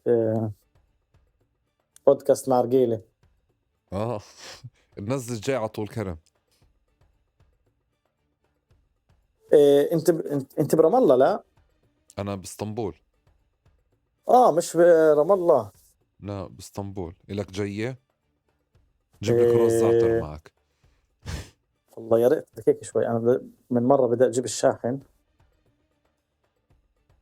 والله اسطنبول وين يعني في اسطنبول؟ في اسطنبول البلد، في مخيم اسطنبول. لا انا جيت كثير على اسطنبول. قبل اسبوع كنت هناك. والله. كنت عن طريق ما هو احنا طلعنا عن طريق تركيا، وبعدها يعني عن طريق رحتش عن طريق الأردن. طيب بما انك سامعني، إيه المايك هسه عندك سامع. شغال. إيه اه إيه. بدي استغلك، انا وانت من جيل اصحابنا، وبجوز انت كمان، ب 2005 2006 2007 الكل كان مديون للكريدت كارد، صح؟ اه و... لحقته. و... انا لحقته بس انا ما كنتش، يعني احنا ما عندناش التسهيلات هاي اللي موجوده عندكم، تبعت انه الواحد يطلع فيكم على الجامعه وياخد قرض طالب ويكون مديون 5000. يعني تخيل انت يبلش حياته 17 18 19 سنه يكون مديون يعني. ففعليا صرت اشوف انه الحديث الكتير اللي بنحكى اليوم، بعرفش ليه بشوفه بقضيه القروض وال والديون هي امتداد لهديك الحاله. ضياء، طبعا طبعا. يعني مش احنا قادر للاسف افصلها عن هداك الوقت مطلقا. طبعا طلع للاسف الشديد المجتمع العربي بعيش في جزء كبير من الناس صارت تعيش في حالة تقليد، انه انا ظهر معاه مصاري لازم اعيش معاه مصاري. المشابهات هاي هاي ادت لنزعة، لانه احنا يعني تحولنا مثل الاسرائيليين نعيش حياة مادية اكثر. بس يا عم بزبطش علينا، بزبطش ان احنا نعيش حياة مادية. بس انه احنا مش علمانيين، لا احنا عندنا نظام علماني ولا عندنا احنا نظام ديمقراطي. هاي العيشة بتزبطش علينا. فهذا اختلطت على الناس، اختلطت بين بين انهم عايشين حياة بدهم يعيشوا حياة علمانية ليبرالية، وبين انهم ناس عندهم قيمهم العربية ومحافظين وبخافوا على سمعتهم وبدهمش ديمقراطية، بدهم ديمقراطية بدهمش ديمقراطية. هذا اللي احنا بس شو عايشينه في دخلها هي الداخل. بالشيء الاقتصادي؟ يعني انه هو الاقتصاد انا بشعر انه الاقتصاد هو يعني مربوط انه باستهلاك. انه بالضبط. ما هي ثقافة الاستهلاك، هي ثقافة مأخوذة اصلا من الناس العلمانيين، وحولوا الناس اكثر لماديين. لا انه يا انت رجل، خليك شو انسان هذا يا مادي. زلمه؟ لا يا زلمه، عندك صار رمضان كورنر على كريسماس كورنر هلا فعليا. كل البهاريج اللي موجوده برمضان فعليا يعني تجاوزنا الكريسماس فيها احنا، وعيد الشكر. لا انا بعتقد هون في اشي تاني. بس انا بلفتني دائما انه مثلا اللي انت بتقوله هذا عالمي موجود مش بال 48 بس مثلا بتلفتني من مكان تاني فكره انه آه، آه، الثقافة اللي هي بعتقد هون الفرق انه قربكم من اليهود، يعني قربكم من ثقافتهم، قربكم من فرضا انه انت اه لما اه تخلص اه جامعة بدك تشتغل او بدك توفر مصاري او بدك كذا، فبتدين من الكريدت كارد. وزي كأنه في نظام اقتصادي كتير حاد بسحقك. سابقا صح. كان يسحقك من خلال البنوك، انت اليوم فعليا بطل عندك بروفايل تاخذ قرض من البنك ولا الكريدت كارد تكون شغاله تبعتك، ولا بتشتغل بشغل فعليا يعني بيعطيكاش قرض، فانت بتروح لفلان الفلاني اللي بالمنطقه بتاخذ صح منه قرض. صح. يعني فقط 1.5% من اللي بيقولوا له المشكنتة بالقروض البنوك، اللي هي المشكنتة هي عبارة عن قرض للإسكان. إمم. هاي فقط مخصصة قرض للإسكان. 1%، 1.5% بس العرب. يعني تخيل عندك واو! 90.5% هي لليهود. طب أنت إنسان اليوم عندك شاب، عندك أرض، حتى لو عندك أرض أنت تقدرش تبني بالواحد. يعني حتى لو أخذت، يعني حتى لو أنت صدف وأعطوك من 1.5%، أنت صدفت ودخلت على 1.5%، أنت قديش بتاخذ؟ اليهودي بياخذ 1.5 مليون أو 2 مليون قرض، أنت بتاخذ 200 300 ألف أو 400 ألف بالكثير إذا أعطوك. شو 400 ألف اليوم؟ بجيبنش صبتين بطون اللي أنتم مخلصين 400 ألف. فهذا التمييز، وهذا طبعا هاي التهميش وهاي التمييز وهاي عدم المساواة بالبنوك هاي واضحة. يعني حتى يعني حتى لدرجة إنه القروض العادية لما بيكون في الربا للمجتمع العربي أعلى. هسا هم شو كيف يعني هم شو بيفسروا هذا الإشي أو بيبرروا هذا الإشي؟ مش هم بيفسروا، هم بيفسروا إنه المجتمع العربي موجود في درجة خطورة عالية في إرجاع القروض، لهيك الربا بتعلى. بس لا، هذا عنصرية. مستحيل تلاقي يعني، أو نادر جدا إلا إذا واحد حسابه جدا مليح وبدخل 30 ألف بالشهر ممكن يأخذ قروض بدون ربا أو بربا واطية جدا. عند المجتمع الإسرائيلي بشكل شهري، بشكل أسبوعي الناس بتأخذ إعلانات على ربا، وبالعكس البنوك هناك صح، بتتسابق على صح، الزبون. صح، صح. بتعرف ضياء، لإنه المُلفت فعليًا إنه بنحكى مثلًا إنه طوال الوقت برضه بالإشي ال التقليدي أو الstereotype تبع إنه ورّطوا الناس بالمصاري، بس هو فعليًا مش ورّطوا الناس بالمصاري. إذا بدي آجي أرجع لمين ورّط الناس بالمصاري، ففي نظام اقتصادي عنصري أصلًا عم بيستهدفك طوال الوقت. أنت فعليًا طشت وكيّفت، يعني جزء بمرحلة من حياتك كنت بدك تعيش زي اليهود، تمام، وبمرحلة تانية بدك تعيش زي كأنك بدبي، وبدك تعيش وبدك تروح وتسافر وتغير سجاد وتغير سيارة كل مش عارف قديش. وهون فعليا انت المكان الوحيد اللي ممكن تلجأ له هو النظام الاقتصادي اللي بنفع هيك نسميه نظام اقتصادي بديل عن النظام الاقتصادي الرسمي. هو او يعني هو هو هو هو, هو نظام اقتصاد، هو نظام. صب هو نظام اقتصادي بديل. يعني اليوم في محلات صرافة في المجتمع العربي هي بنك. بتروح بتقطع دور، بتوقف على امم الدور، امم بيعطيك كارد، تصرف شيك، بيعطيك كريدت، بيعطيك شو ما بدك. وبالضبط هو نظام بديل للبنوك. طبعا هو نظام بديل جدا سيء ومرعب. مرعبة فكرته لو الناس ولكن مهم اني انوه هذا، انه كثير من الناس بتفكر انه اغلب الناس بتدخل في هذا العالم أو بتوقع في السوق السوداء إنها هي راحت لهذا العالم. ولكن جزء كبير من الناس لا، إنهم تورطوا في هذا العالم بدون ما يكونوا أساسا جزء منه، أو بدون ما يلجأوا لهاي العصابات. إنما هاي العصابات هي اللي أتت لعندهم ودخلت لبيتهم. كيف طبعا هاي يعني؟ اليوم، هاي اليوم في شغل ثاني. في شغل ثاني، في عصابات اليوم مثلا خذ الخاوة. خاوة كيف بتتم؟ ليش واحد بيقول لك أنا بدي منك 100 ألف بالشهر، أو بدي منك مثلا عندك محل بفوت 100 ألف، أنا بدي 10% اللي عشان أحميك. هي هو اللي شو هي قصدك بيعمل؟ حماية. اللي هي حماية. فهي بالضبط هي السوق السوداء زي الحماية. أنت مثلا أحمد عندك محل مصلحة بدي آه، أحميها. مصلحة، أو حتى ما بدك السوق السوداء على سبيل المثال. وصل الشكات، رجع لك الشكات. امم عمل كثير في المجتمع العربي، بالاخص التجار بتعاملوا كثير بالشكات. فرجع لك شكات. اليوم في منظمات إجرامية أو في تنظيم أو في ناس المسؤولين في التنظيمات اللي بيشتروا شكات، بيشتروها مشترى. يعني أنت أحمد مثلا شراكة أنت وضياء، آه، بينكم 100 ألف 200 ألف. أنت الشكات هنا باسم أحمد. أحمد أنا أخذت المصاري. أحمد بيقدر يبيع الشكات تأييات ضياء اللي مختوم عليهن ضياء للمنظمة، لمنظمة إكس مثلا. يكون لهم معاه شيكات 100 ألف، هم بيدفعوا له منه 50 ألف. بس أحمد مش عارف يجيب المصاري من ضياء، لأنه ضياء وقع. يعني ضياء عمل سكر الشركة وطلع وهرب أو معوش. فأحمد ببيع الشكات، وفي منظمات وتنظيمات وعصابات بتدور بشمعة على هذه الشكات، لأنه بالنسبة لها مربح مضاعف. بس بقول لك كيف المربح المضاعف. الشكات هي عبارة عن 100 ألف. المنظمة بتشتري شيكات ب50، بتقول لك هاي هن مبلغهن 100,000، خذ هاي 50، أنت بتضمن ال50، أنت بتقول عصفور بالإيد ولا 10 على الشجرة، أعطيني ال50 حتى ممكن ترضى ب30,000، ما أنت مش عارف تجيب ال100 من الزلمة، مش عارف تجيب منه شيكل، فأنت بقول لك خذ هاي 30. هلا لما هم يروحوا على الزلمة هم بيطلبوش منه 100، هم بيطلبوا منه مليون، أو بيطلبوا منه 500,000 أو 600,000 لصاحب الشيكات الأصلي، اللي هو مش عارف يرجع ولا مش عارف يدفع ولا شيكل لصاحب الدين الأصلي. ثواني بس، ما هل بطلبوا هاي الأرقام 1,500,000، بطلبوا إشي بطلبوا بمعنى عشان بطلبوا بس عشان أحيانا نكون أحيانا موضوعيين. يعني هو أحيانا الفكرة ممكن. بزنس وايز صححني إذا أنا غلطان.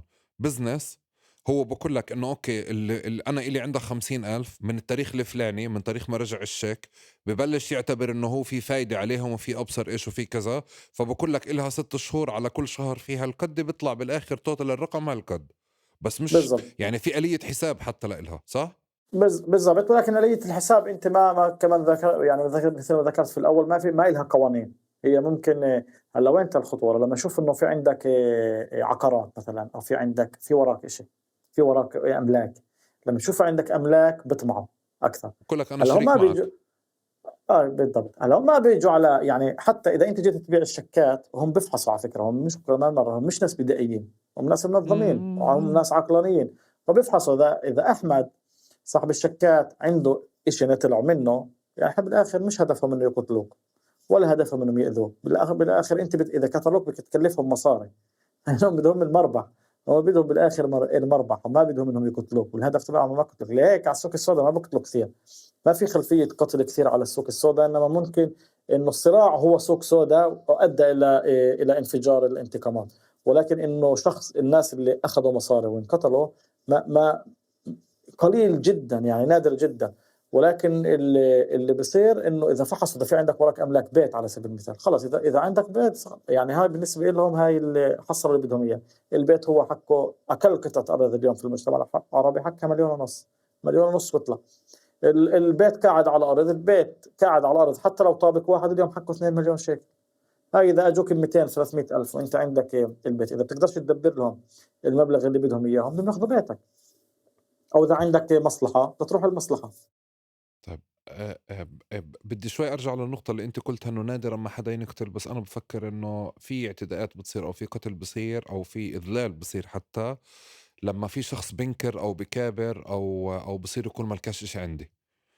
يعني بشعر هون زي كأنه هاي السي لا تبعت الملف. هلا انا ما بتوقع انه انسان مديون عنده الجرأة انه يقول لمنظمة اجرامية ما لكم عنده شيء، الا اذا انسان عن جد ناوي انه يفوت بحرب معه، وصارت اكثر من مرة. او انه لا، او فينا استعان بحدا تاني يعني كمان. واستعان انه ناوي يفوت في حرب معهم، بده اه يعرف انه اذا قال هاي الفكرة انه هو بده يكون في حرب. ولكن كمان مرة القتل هو ما بيكون، هو بيكون بدايته هي بتكون السوق السوداء، ولكن ما بعدها هو ما بصير سوق سوداء، هو بصير عمليات الإيجو والانتقام بين امم الأشخاص وبين امم المنظمات، وبيبدأ سمعتي ممكن في سوق بالسوق. سوداء. ولكن أنا القصد إنه إذا أنا أخذت مثلا وأنا مديون، أنا ما بنقتل أساسا. إذا قتلتني يعني أصلا مش منطقي، إذا قتلوني أنا مش حقدر أرجعهم مصاريهم، خلص صح راح الدين. صح. فهم بخلوك يعني بصير عمليات ترهيب، وبصير عمليات ترهيب بشكل يومي فظيعة، سواء إلقاء قنابل أو إطلاق نار حتى على بيت أخوك وابن عمك، مشان يضغطوا كمان عليهم إنهم يسدوا دينك أو يدفعوا مصاريف. هلا إذا أنت ما يعني كمان هاي يعني نقطة مهمة، إذا ما أنت ابن عيل اللي هو كمان خلينا نقول حمول اللي هي مشهورة أو معروفة وما إلك ظهر، بيستلبسوك. آه، كمان اذا بشوف انهم انت فريسه سهله كمان بروحوا عليك. لهيك احنا ما تطرقناش لقضيه مهمه جدا، نسال حالنا ليش في النقب مثلا ما في منظمات اجراميه تعمل هناك؟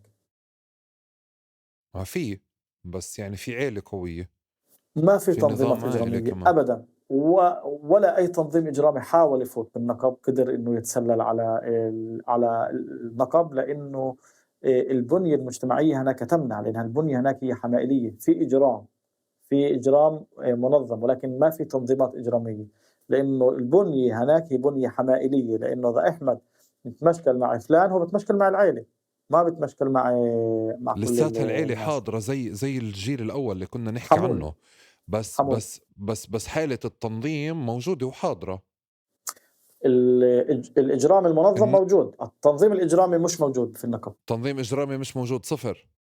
أبدا. لا، مش ممكن تلاقي أي تنظيم موجود بيأخذ خاوة من أهالي النقب، مستحيل. أهالي لا النقب ما طبعا بيدفعوا خاوة، خاوة. لا طبعا خاوة، مم. لا طبعا خاوة، لا. بس يعني أنا بعرف ولا بالقروض. حماية ولا كلها. أنا بعرف مثلا بالسوق السوداء بعرف القروض. السوق السوداء انتشاره في النقب تقريبا 0.1%. كمان يعني ممكن نحكي انه المجتمع هناك اقل فقرا، يعني ما في نمو اقتصادي كبير في النقب. يمكن كمان هاي يعني احدى الاسباب، ولكن البنية الاجتماعية لا تسمح هناك في دخول أنا أنا منظمات أنا وعصابات. أنا يعني إحنا بنعرف أصلا إنه في العيلة الفلانية فعليا ما حكتش مع العيلة أو دخلت بطوشة مع فرع من العيلة تبعتها، لأنه أولادهم دخلوا بالكار يعني وبلشوا بنظموا بيشتغلوا بواحد اثنين ثلاثة أربعة، يعني بنعرف هذا الشيء. صح، بس اللي أنت بتقوله إنه في عيال بتمنع، وهون بنرجع لفكرة العيلة بالأساس، إنه في عيال اللي بتحضر بتنظم بترتب، أو لما بصير في مشكلة حتى على خلفيات مثل هاي بترجع لأصول القصة، أو برجع الواحد برد لعيلته. اليوم فعليا انت ما صحيح، عندكش مرض يعني لك. طيب. صحيح. آه، في المجتمع المدني والفلاح اليوم هذه اختفت، في المجتمع البدوي لليوم هذه موجودة. وهي المنظومة فكرة هي نوع من العيلة. الحماية. هي مم، نوع من مم. الحماية اللي موجودة لليوم في النقب. يعني أقل نسبة جريمة موجودة مش بس في المجتمع العربي، في إسرائيل، يعني في الدولة ككل، في البلاد، هي موجودة في القرى غير المعترف فيها في النقب. ليه؟ واو. لأنه هناك القرى الغير معترف فيها تقريبا صفر.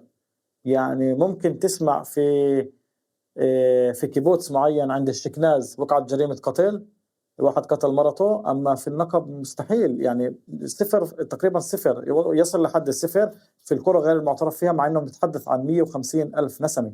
أنا أتحدث عن 10,000 و20 ألف، أتحدث عن 150 ألف نسمة. لكن لأن المنظومة الاجتماعية هي لليوم المنظومة البدوية، المنظومة الحمائلية، محافظة على هي كل هاي القيم. هناك أي إنسان بيتعامل مع الجنايات طوالي، يعني بتلعوه. أي حدا بيرفع راسه في راس الكبير ينفى.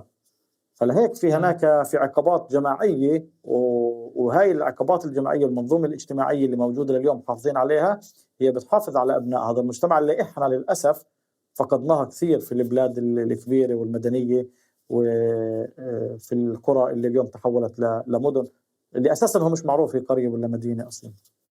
طيب ضياء، من لما انا بلشت اتبع المواضيع هذه، بالاول كانت اعتقاد انه بتعرف يعني لانه دائما الناس تتضامن مع بعضها، وشاب بريء بعمر الورد وهيك، وبحطوا له ورده وبحطوا له موسيقى، فانت بتشوف كميات من البريئين، الناس البريئة على السوشيال ميديا.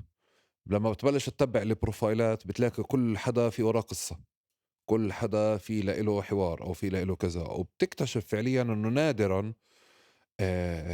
قضية الناس اللي هيك ملهاش علاقة بأي إشي، تمام، اللي انقتلت أو صار عليها إطلاق نار أو شيء ما، يعني دائما في قصة موجودة وحاضرة. مع الوقت لما كمان طلعت الناس اللي هي المجموعات التافهة الصغيرة اللي موجودة، حتى هي ساكنة في بلد بس ولا بتحاول تتمرد على قواعد البلد وحتى قواعد التنظيم وقواعد العمل، تمام، فبتلاقي انه في اشياء عم تطلع وبتصير اللي هي حتى بالنسبة للجماعات نفسها مش مفهومة او مش مقبولة، تمام. عم بكون عندك شعور مثلي لما بتسمع انه في بمحل ما انقتل، بطلت تتعاطف وصرت تدور على القصة مباشرة، على افتراض انه في قصة طبعا، بالضرورة. على افتراض طبعا اني بشتغل في هذا الشغل اكيد ببحث على القصة. ولكن انه اليوم انت صرت، يعني اول شغلة انت بتسألها شو الخلفية، او ليش انقتل، او هو بين مين. انت تبحث احيانا عادة، يعني مثلا انا بعطيك الآلية اللي انا ببحث فيها. انا ببحث اولا على اسم العائلة، بسأل في البلد اللي موجودة فيها هاي العائلة متمشكلة مع مين، هاي العائلة متمشكلة مع مين. فانت بتفهم بعدها سياق الجريمة. ولكن ممكن إذا إحنا بنقول 75% من جرائم القتل هي على خلفيات التنظيمات الإجرامية أو العصابات أو المجموعات أو الانتقامات بشكل عام. هون مهم ننوه إنه مش شرط كل إنسان بنقتل على هاي الخلفية هو ضالع. أو لكن في ورا قصة إنه ممكن هو ابن فلان أو أخو فلان، بس لأنه ابنه غلط أو أبوه غلط أو أخوه غلط فالأب بنقتله. فهنا بنرجع لنقطة إنه بطل في خطوط، صار في توسيع لدائرة الانتقام في العائلات. لما كان إمم. الإجرام هو في إطار العائلة، كان الانتقامات هي في الدائرة الأولى، يعني الأخ، الأب، ابن العم ممكن. ولكن اليوم في توسيع كبير، يعني مش توسيع توسيع رهيب، توسيع للحلقة الأولى، للحلقة الثانية، للحلقة الثالثة، وممكن حتى توصل النسائب، حتى اللي ما إلهم أي ضلع، فقط عشان يغيظوا الشخص اللي هو هارب منهم، اللي هو اللي بدهم إياه ومش عارفين يطلبوه. مثلا الشخص اللي انقتل في طول كرم، كانوا بدهم الشخص اللي اسمه شافع، انقتلوا 7 6 قبل ما يقتل شافع. لما انقتل شافع انتهت القصة. فهذا بدل لك انه جزء كبير من اللي بنقتلوا في المجتمع العربي على خلفيات الانتقامات هم صح في وراءهم قصة، ولكن هم أبرياء في نهاية المطاف. بس مش أبرياء بمعنى تم استهدافهم يعني عمدًا. اللي فهمته بالقصة إنه هدول تم يعني خلال البحث عن شافع وتتبعه فعليًا انقتلوا. لا، تم استهدافهم عمدا. ممكن الوالدة، يعني الوالدة فعليًا بسيارة معتمة. ممكن الوالدة، ولكن الباقي كان استهداف واضح. مش بس الحديث في هاي القصة، على فكرة كثير من القصص في المجتمع العربي تتم هيك. ممكن بيكون بدهم شخص واحد، ولكن الصراع الضحايا اللي بيدفعوا الثمن هم الضحايا الأبرياء اللي موجودين حوالين هذا الصراع. فهنا طبعا هدف المنظمة أولا هو إرسال رسالة للشخص الهارب، وإرسال رسالة لأقربائه إنه ما تدعموه، وإنه ما توقفوا معاه، أو أعطونا إياه، سلمونا إياه. ففي عدة رسائل بتكون من وراء الانتقام. كمان إنه واحد بواحد. أنا يعني كان لي لقاء مع واحد قبل فترة، ممكن أبعث لك اللقاء في الإنجليزي، مع حوار مع أحد الأشخاص اللي أنا جلست معه، يدير عصابة كبيرة ضالعة في جرائم كثيرة، يعني من الأعنف من الأعنف. فبكل لي بقتلوا ولد نقتل ولد، بقتلوا مرض نقتل مرض. المعادلة واضحة وسهلة. بقتلوا ابن عم نقتل ابن عم، بقتلوا نسيب نقتل نسيب. وعندهم قائمة أسماء أحمد تكون جاهزة. يعني لما تصير توقع جريمة، الانتقام أنت بتشوف إن الانتقام بيجي بسرعة. ليه؟ لأنه في بكون قائمة جاهزة. إذا قتلوا واحد من بنكت. الدائرة الأولى، إمم. طوال إحنا بنروح ننتقم من الدائرة الأولى أو الثانية أو الثالثة، لأنه في قائمة للانتقامات بتكون جاهزة، تكون قائمة مجهزة مع الأسماء ومع أماكن الناس ومع كل شيء. طيب أنا بدي أسألك عن إشي بهاي العالم اللي هو هون بلش إحنا يعني كل ما دخلنا أكتر كل ما غابت الأخلاق تمامًا من أول الحوار يعني. صح. بس إنه شو حجم النفوذ والطاقة والخلاف والسياسي والسلاح والمصاري والمنافسة اللي ممكن تخلي حدا يقتل ابن أخوه أو ابن عمه من العيلة الواحدة اللي بتشتغل بنفس الكار من سنين، معروفة من سنين يعني.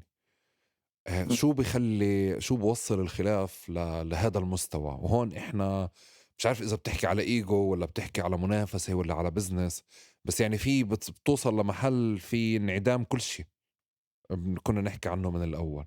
بالأخص في العائلة، إذا أنت بتشوف إنه أبناء العائلة الواحدة بقتلوا بدأوا بعض يتعدوا يعني على بعض، بدأوا آه. يتعدوا على بعض، فأنت بتعرف إنه هنا ومش في بتعدّوا على بعض، انهيار. بتعدّوا على أولاد بعض.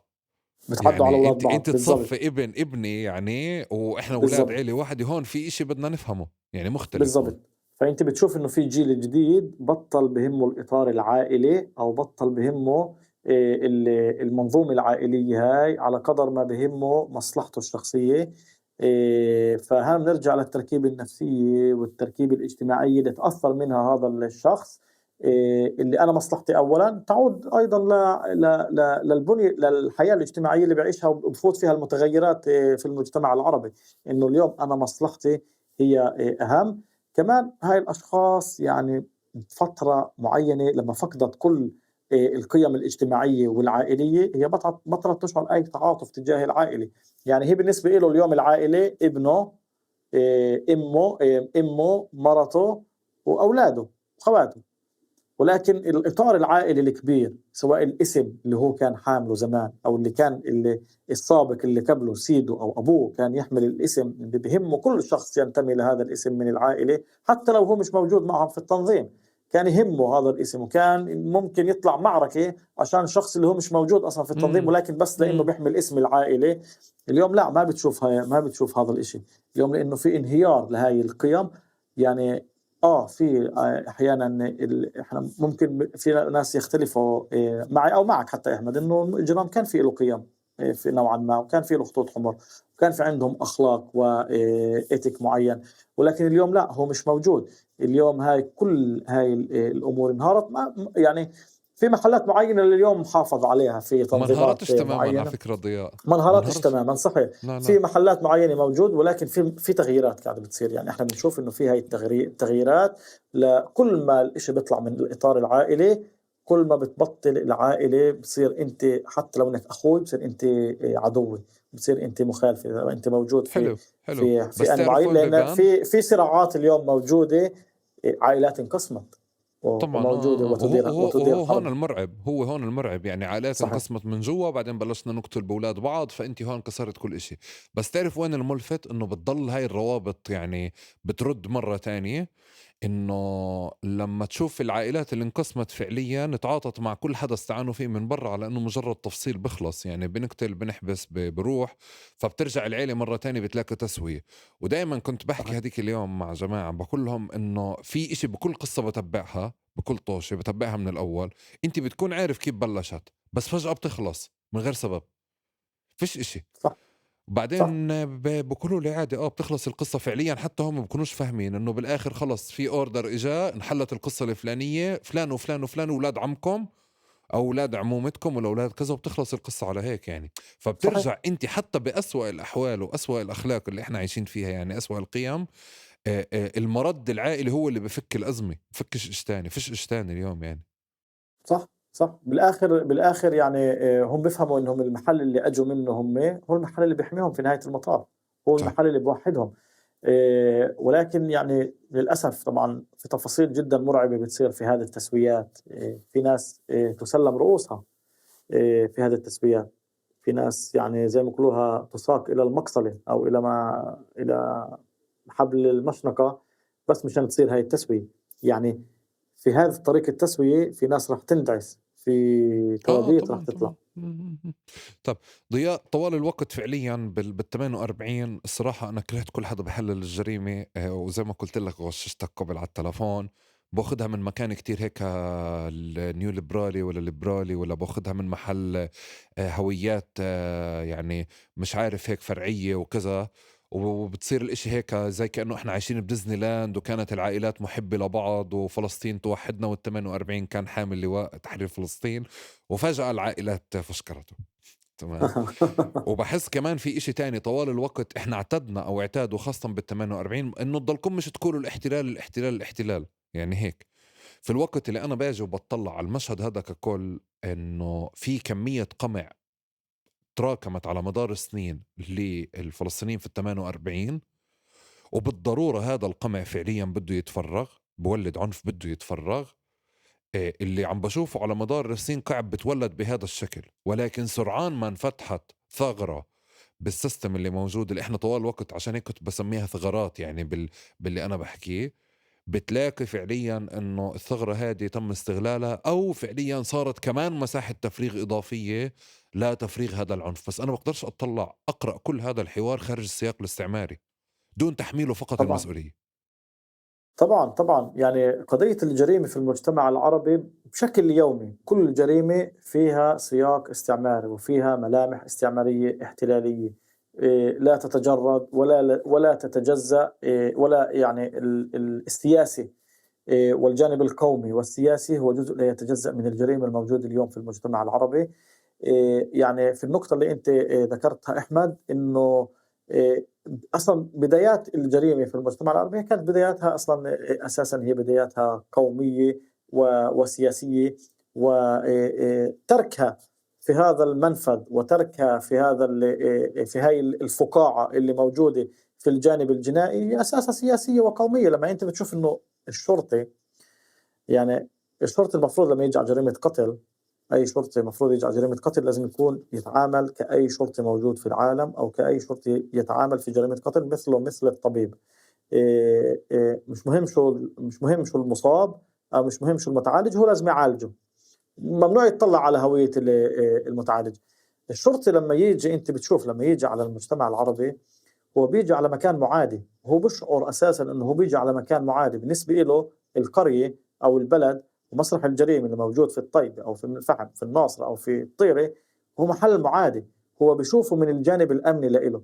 لهيك هو أولا بفكر في الجانب الأمني، ومن ثم بيبدأ يفكر في الجانب المدني، إنه هذول ناس إلهم حقوق، هذول ناس، هالمجرم لازم ينمسك، هاي القانون بيقول إنه الإجرام ممنوع ينتشر، وإنه هاي الجريمة لازم توقف. فهو أولا بتطلع لإلك في الجانب الأمني.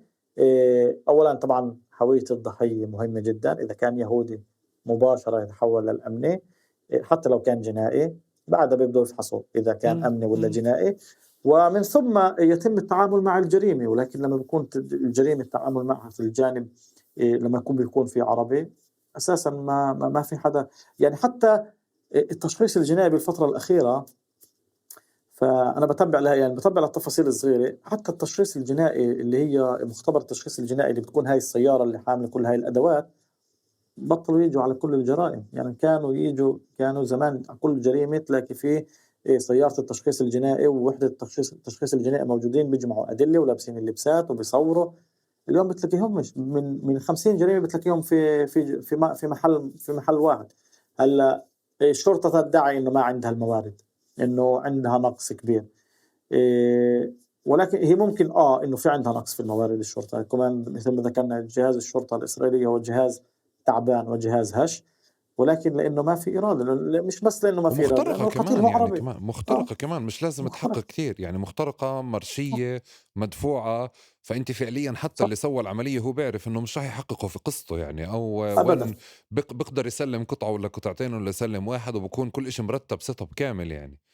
صح يعني انت حتى بتشوفوا كمان على مستوى المحامين وعلى مستوى المنظومه القضائيه فعليا انه في حالة الثغرات أو الندية اللي موجودة، اللي بقول لك أنا لما بتتبعها بتشوف إنه في محامين، في قضاة، في عناوين مرسية طوال الوقت اللي بتساهم بإنك أنت تضلك موجود أكتر وتحضر وتكون قوي، يعني بهذا صح المنطق.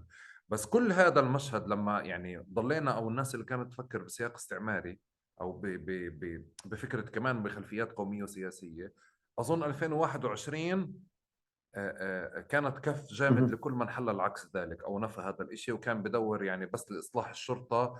بتعرف هدول اللي بيستفزوني أنا كانوا دائما ضياء هيك، بتحس زي مشكلتنا بإصلاح الشرطة، فيعني الشرطة فاسدة، فإذا أصلحنا الشرطة بيصلحوا المجتمع العربي، يعني هيك صراحة بتحس. المجتمع صح. ولا بتعبوني لا أنا هدول.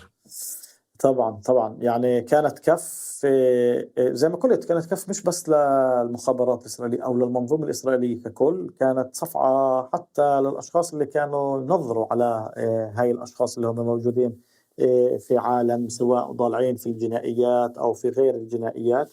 طبعا جزء كبير من الأشخاص مش كان يعني ممكن إن الأشخاص اللي اعتقلوا هم ما لهم أسبقيات جنائية، ولكن جزء كبير من الأشخاص اللي هم كانوا في هاي العالم موجودين. ولكن وقت ما طلبوا هذا الشباب وقفوا مع أولادهم، بالأخص هذا اللي صار في الليد وفي عكا وفي حيفا. الأشخاص اللي وقفوا بجدارة هم الأشخاص اللي كانوا جزء منهم يعني لا تجزأ كانوا ضالعين في أعمال اللي هي أعمال جنائية. لهيك إحنا بنقول إنه أولا الجانب القومي لا ينفصل عن حياتنا في الداخل الفلسطيني أبدا، حتى في حياة الجريمة، حتى في حياة الجنائيات. والجانب الآخر هاي الناس مش ممكن إنك تفصلها عن المجتمع. لما هاي الناس حست في خطر عليها وعلى مجتمعها وعلى أبناء مجتمعها، طب هاي الناس في جزء منها معها مصاري، ممكن ياخذ هسه جواز تركي، ياخذ جواز أردني ويسافر وين ما بده وبيقدر يعملها. ولكن لا، هو اختار الطريق الثاني واختار إنه يدافع وإنه ينسجن وإنه ياخذ 5 سنين و6 سنين. على العكس، هو ما توقع إنه ينسجن أمني، هو كان طول حياته متوقع إنه ممكن ينسجن جنائي، ولكن هو انسجن أمني لأنه دافع ووقف، لأنه هو بشعر إنه هو جزء من هذا المجتمع. ما يقع على أبناء حيه اللي هو عاش معهم واللي هو كبر معهم ممكن يقع على امه، على اولاد عمه وعلى اخوته. لهيك هو وقف. هلا صار هنالك امر اخر وهو استعمال السلاح اللي مش مرخص، اللي بطبيعه الحال طبعا احنا معروف اللي نشرته هي السياسات الاسرائيليه من تغاضيها على تهريب السلاح من الحدود المصريه والاردنيه واللبنانيه ومن معسكرات الجيش اللي جزء كبير منه يتهرب من معسكرات الجيش ومن مخازن الشرطه ومخازن السلاح. تغاضت عنه تغاضي تام في مرحله ما. وطبعا هم كانوا يلمحوا بعض الأحيان إنه هذا السلاح ممكن يتحول ضدنا وديروا بالكم منه، ولكن لطالما هو كان في الساحة الخلفية للمجتمع العربي ما حدا كان مهتم. أجت ال21 وهذا السلاح استعمل كثير في محلات معينة، اللي سواء أطلق على أشخاص اللي مستوطنين، مثلا في اللد كان في إصابات لمستوطنين اللي في ناس حوكموا طبعا عليهم وفي ناس لم يحاكموا، لم يضبطوا، لأنه كان في حالة فوضى. وحتى يعني المخابرات الإسرائيلية ما كانت على دراية شو بيتم في 2021، إنه الفوضى كانت عامة للجميع. في محلات معينة هذا السلاح كمان استعمل ضد ضد قوات الشرطة، مراكز أو ضد شرطة. مراكز، أو حتى في مظاهرات. يعني كان يمرق الشاب اللي حاطط علم فلسطين على طنطا مثلا. في آخر ملف في مدينة الطيبة، آخر 2 حكموا قبل أسبوعين، كتبت عنها طبعا، أخذوا أحكام نسبيا مخففة، ولكن في 6 حكموا. هذول الشباب كانوا حاطين علم فلسطين ومعهم طندر وحاطين علم أخضر، وواحد كان منهم يلف سلاح وما أطلقوا الرصاص على الشرطة. هم كانوا يمرقوا من جنب الشرطة من المظاهرة، كان في دخنة وكان في حركة عجال، وكانوا يطلقوا الرصاص في الهواء.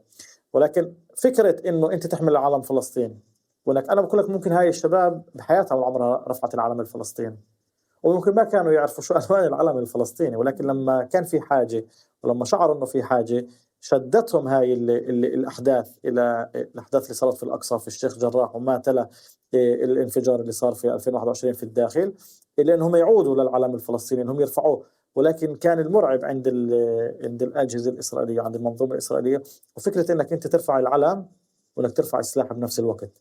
ونتحدث انت عن سلاح مرخص، مش سلاح اللي هو قانون اللي اسرائيل رخصته. طبعا هو سلاح بالاخر منهم اجى وباسبابه، ولكن فكره انه يستعمل وانت رافع العلم، فهاي فكره كانت مرعبه جدا. لهيك شفنا احكام جدا كبيره للاشخاص اللي حكموا في سنه 2021 في هبه الكرامه، وكان كانه ارسال رساله لهي الشباب، رساله ردع، وانه يعني بحاكمهم على اساس ارهب غيرهم.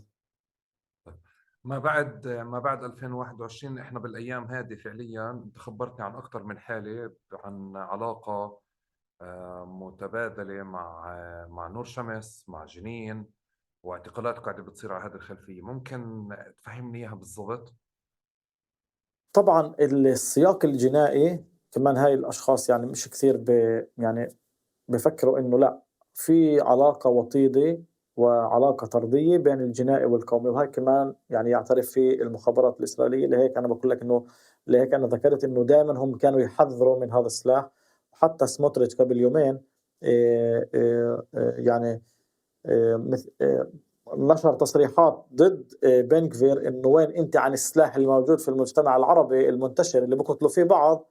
وطبعا هو مش حب فينا ولا حب في انه احنا ولا انه يعني خايف انه احنا بنقتل بعض، ولكن هو كله يعني هو اصلا كله بشكل واضح، وكالها بصوره عنصريه. يعني كانت في يدعوات احرنوت انه قال انتوا وين انت عن السلاح اللي موجود في المجتمع العربي، طلع كيف العرب يعني بيقتلوا بعض، في هناك تنظيمات مسلحه. مش خايف انه هذا السلاح يوصل للتنظيمات الاجراميه، التنظيمات الإرهابية اللي موجودة في الضفة الغربية. فقال له يعني وكأنه يعني سموتريتش يقترح على بن غفير إنه يقيم تنظيمات، إنه يقيم مجموعة، يعمل على قوانين اللي تسمح لعناصر الأمن الموجودين على الحواجز إنهم يفتشوا الأشخاص من الداخل اللي داخلين على الضفة، مش العكس. أو العكس طبعا على الجهتين. يعني أنت اليوم تدخل على الضفة الغربية ما يتم تفتيشها، ولكن اليوم يقترح سموتريتش على بن غفير انه يسمح لعناصر الشرطه، او نصب عناصر الشرطه على الحواجز. على سبيل المثال حاجز الجباره، انه كل من يدخل على الضفه الغربيه يتم تفتيشه كنوع من الوقايه من تهريب السلاح الى الداخل، الى داخل الاراضي في الضفه الغربيه. في شخص او 2، وطبعا هم من منطقة المثلث، يتم محاكمتهم في محاكمة إدارية في أمر اعتقال إداري لهم تقريبا 4 شهور. ممكن الخميس يكون لهم قرار في هذا الجانب، يتم الإفراج عنهم أو تمديد الاعتقال الإداري. طبعا هذول الشخصين ممكن نبريف لهم البروفيل تبعهم هو جنائي بحت. بحياتهم ولا عمرهم تعاملوا مع القضايا الأمنية، ولا سجنوا على قضايا أمنية، ولا حتى في مظاهرات. هم يعملوا في الجانب الجنائي فقط. في الفترة الأخيرة في قبل 4 شهور يتم اعتقالهم ومداهمة البيت وتفتيش البيت بصورة رهيبة جدا وتكسير كل بيت والبحث عن سلاح. طبعا هم ملكوا سلاح. الشرطة لم تعثر على رصاصة واحدة في بيوتهم، ولكن يتم نسب لهم بتهريب أكثر من 170 قطعة سلاح ولبنة متفجرات. اللبنات اللي يتم من تصنيع منها المواد المتفجرة أو العبوات الناسفة إلى مخيم نور شمس. هلا الشرطة عادة أنت لما تسمع اعتقال إداري هذا دليل أولا بدل على أمرين: إما أنه المخابرات لا تمتلك الأدلة لأنها تقدم لوائح اتهام وتحاكم هذول الشابين، أو إنه هي تريد إيقاف مسار السلاح، لأنها بتعرف إنه هذول الراس مثلا إذا وقفت إنه هذا الشخص وقفته مجرى السلاح هذا ممكن يتوقف، لأنه هو مسؤول عن كل تنظيم تهريبات الأسلحة. بتوقع أنا الجانب الأول هو اللي موجود، هي بتعرف الشرطة إنه هو المخابرات تعلم على دراية إنه هذا السلاح وصل من الطيبة إلى مخيم نور شمس، ولكن هي ما عندها الأدلة اللي تقدم لوائح اتهام ضد هذول الشابين. إضافة إلى ذلك قبل 4 أيام كمان تم اتهام 3 أشخاص من مدينة قلنسوي بتهريب عدد من قطع الأسلحة إلى مخيم نور شمس. قبل 6 شهور بالشهر الأول لبداية الحرب شهر نوفمبر أيضا اعتقال شاب من مدينة الطيبة له أقرباء في مخيم نور شمس على أساس أنه كان يهرب لهم الكوع المتفجر، أو كان يصور لهم الحواجز اللي موجودة في جبارة، أو الحواجز اللي كانت تقيم عليها الجيش في الحواجز الفجائية. فهاي كمان هذا الشخص كان يتعامل في الجنائيات في تهريب الأسلحة في الجنائيات، ولكن كمان في أمور مشابهة كمان إنه كان في سلاح على العكس اللي كان يهرب. نتحدث عن الكارلو المصنع اللي في فترات اللي اليوم يملأ المجتمع العربي، لأنه اليوم في حاجة عند الشباب إنها تشتري السلاح، وبسبب إنه بسبب يعني السعر الغالي للسلاح في المجتمع العربي يتم اللجوء للكارلو كسلاح بديل ورخيص جدا. نتحدث بدل ما أنت تشتري قطعة سلاح 120 ألف شيكل، أنت ممكن تشتري قطعة سلاح ب 8000 شيكل، سلاح اللي هو نوعيا جودته مليحة، ممكن حتى تجيب 2000 شيكل من الضفة الغربية السلاح الكارلو المصنع. بتسمع عن علاقات أخرى بين هاي العوالم والحالة وحالة التنظيمات اللي موجودة في الضفة، غير قضية تبادل السلاح وتبادل العبوات اللي يعني انحكى عنها وانكتب عنها، بس في علاقات أخرى سمعت عنها أو بتعرف عنها؟ العلاقات في علاقات كمان، كان في اعتقال شخص اللي كان يعطي خبرة، الشخص تعلم تصنيع المواد المتفجرة. طبعا كان يعمل طبعا هو في تنظيم اللي هو تنظيم كبير في المجتمع العربي، اكتسب الخبرة من جنود. يعني أنا حدثي شوي كانت غريبة، حتى كانت الحادثة قبل أحداث أكتوبر، إنه هذا الشخص تعلم عند يهود كيف يصنع المواد المتفجرة أو كيف يحول لبنة متفجرات لعبوة ناسفة تشغل عن بعد، ونقل هذه الخبرة لأشخاص اللي هم أقربائه. طبعا له أقرباء في الضفة الغربية، لأقربائه إنه كيف يصنعوا هذه العبوات نفسها. بالبداية هاي الأشخاص كانت تصنع، اللي موجودين في الضفة الغربية كانوا يصنعوا هاي العبوات لأهداف اقتصادية أكثر، لأهداف أموال، كانوا يبيعوها سواء للمجتمع العربي حتى كانوا يبيعوها للتنظيمات. ولكن في مرحلة ما على ما يبدو يعني المخابرات حصلت على معلومات إنه هاي العبوات الناس اللي يتم تصنيعها عن طريق الأشخاص من الضفة توصل إلى الفصائل الفلسطينية. لهيك مسكوا أولا الأساس اللي هو علمهم هاي الخبرة اللي كان في علاقة معهم، وبعدها مسكوا الأشخاص اللي كانوا موجودين في الضفة الغربية. إذا الأمر لا يقتصر أيضا على تهريب السلاح، هناك في خبرات متبادلة. إضافة لذلك الخبرات المتبادلة هي بالعكس برضه، كمان أشخاص من الضفة الغربية أصحاب مخارط علموا ناس كثير من الداخل الفلسطيني، وكانوا يروحوا لعندهم في المخارط أيضا إنهم يتعلموا عندهم، يأخذوا دورات لتصنيع السلاح المصنع. جزء منهم نقلوا هاي الخبرة إلى الداخل الفلسطيني، بس لكن بسبب إنه يعني صعب إنك تقيم مخرطة غير قانونية في الداخل الفلسطيني في الأراضي في المجتمع العربي، فعادة تكون صعوبة هناك. ولكن في ناس اللي قدرت نوعا ما في وسائل يعني بدائية انها تصنع سلاح، ولكن مش جودته مش مثل الجودة اللي بيكون مصنّع في الضفة، ولكن في تبادل الخبرات. هلّأ هذا الجانب عارف إنه هنا في جانب أمني وقومي، وهذا الجانب بيبقى عارف إنه في هنا جانب أمني وقومي ومختلط مع الجنائي. تقدرش تفصل، يعني لمّا أنت بتكون هذا ابن عم هذا، طَب أنت بتقدرش تفصل، هذا عايش بالضفة وهذا ابن عمه عايش في الداخل، فبتقدرش تفصلهم عن بعض، حتى لو كان هذا خلفيته أمنية وحتى لو هذا كان خلفيته جنائية، بالآخر هم بيرجعوا لنفس الأساس. وبعتقد اللي هو اللافت جدا كمالة القصة من عنا من طرفنا لما انت بتسمع على التصنيع المحلي انه تطور لانه في بيع للداخل فعليا، وانه كمان نقاش العبوات على مستوى مواد او على مستوى اشياء تانية، انه كمان في اشي في علاقات مع الشيء الجنائي بالداخل. ففي حتى هذه الخيوط اللي بلشت يعني تحدث ثغرات جديدة حتى بنقاشاتنا، يعني هي مش ثغرات بالسيستم بس بنقاشاتنا وبسياقنا التحليلي.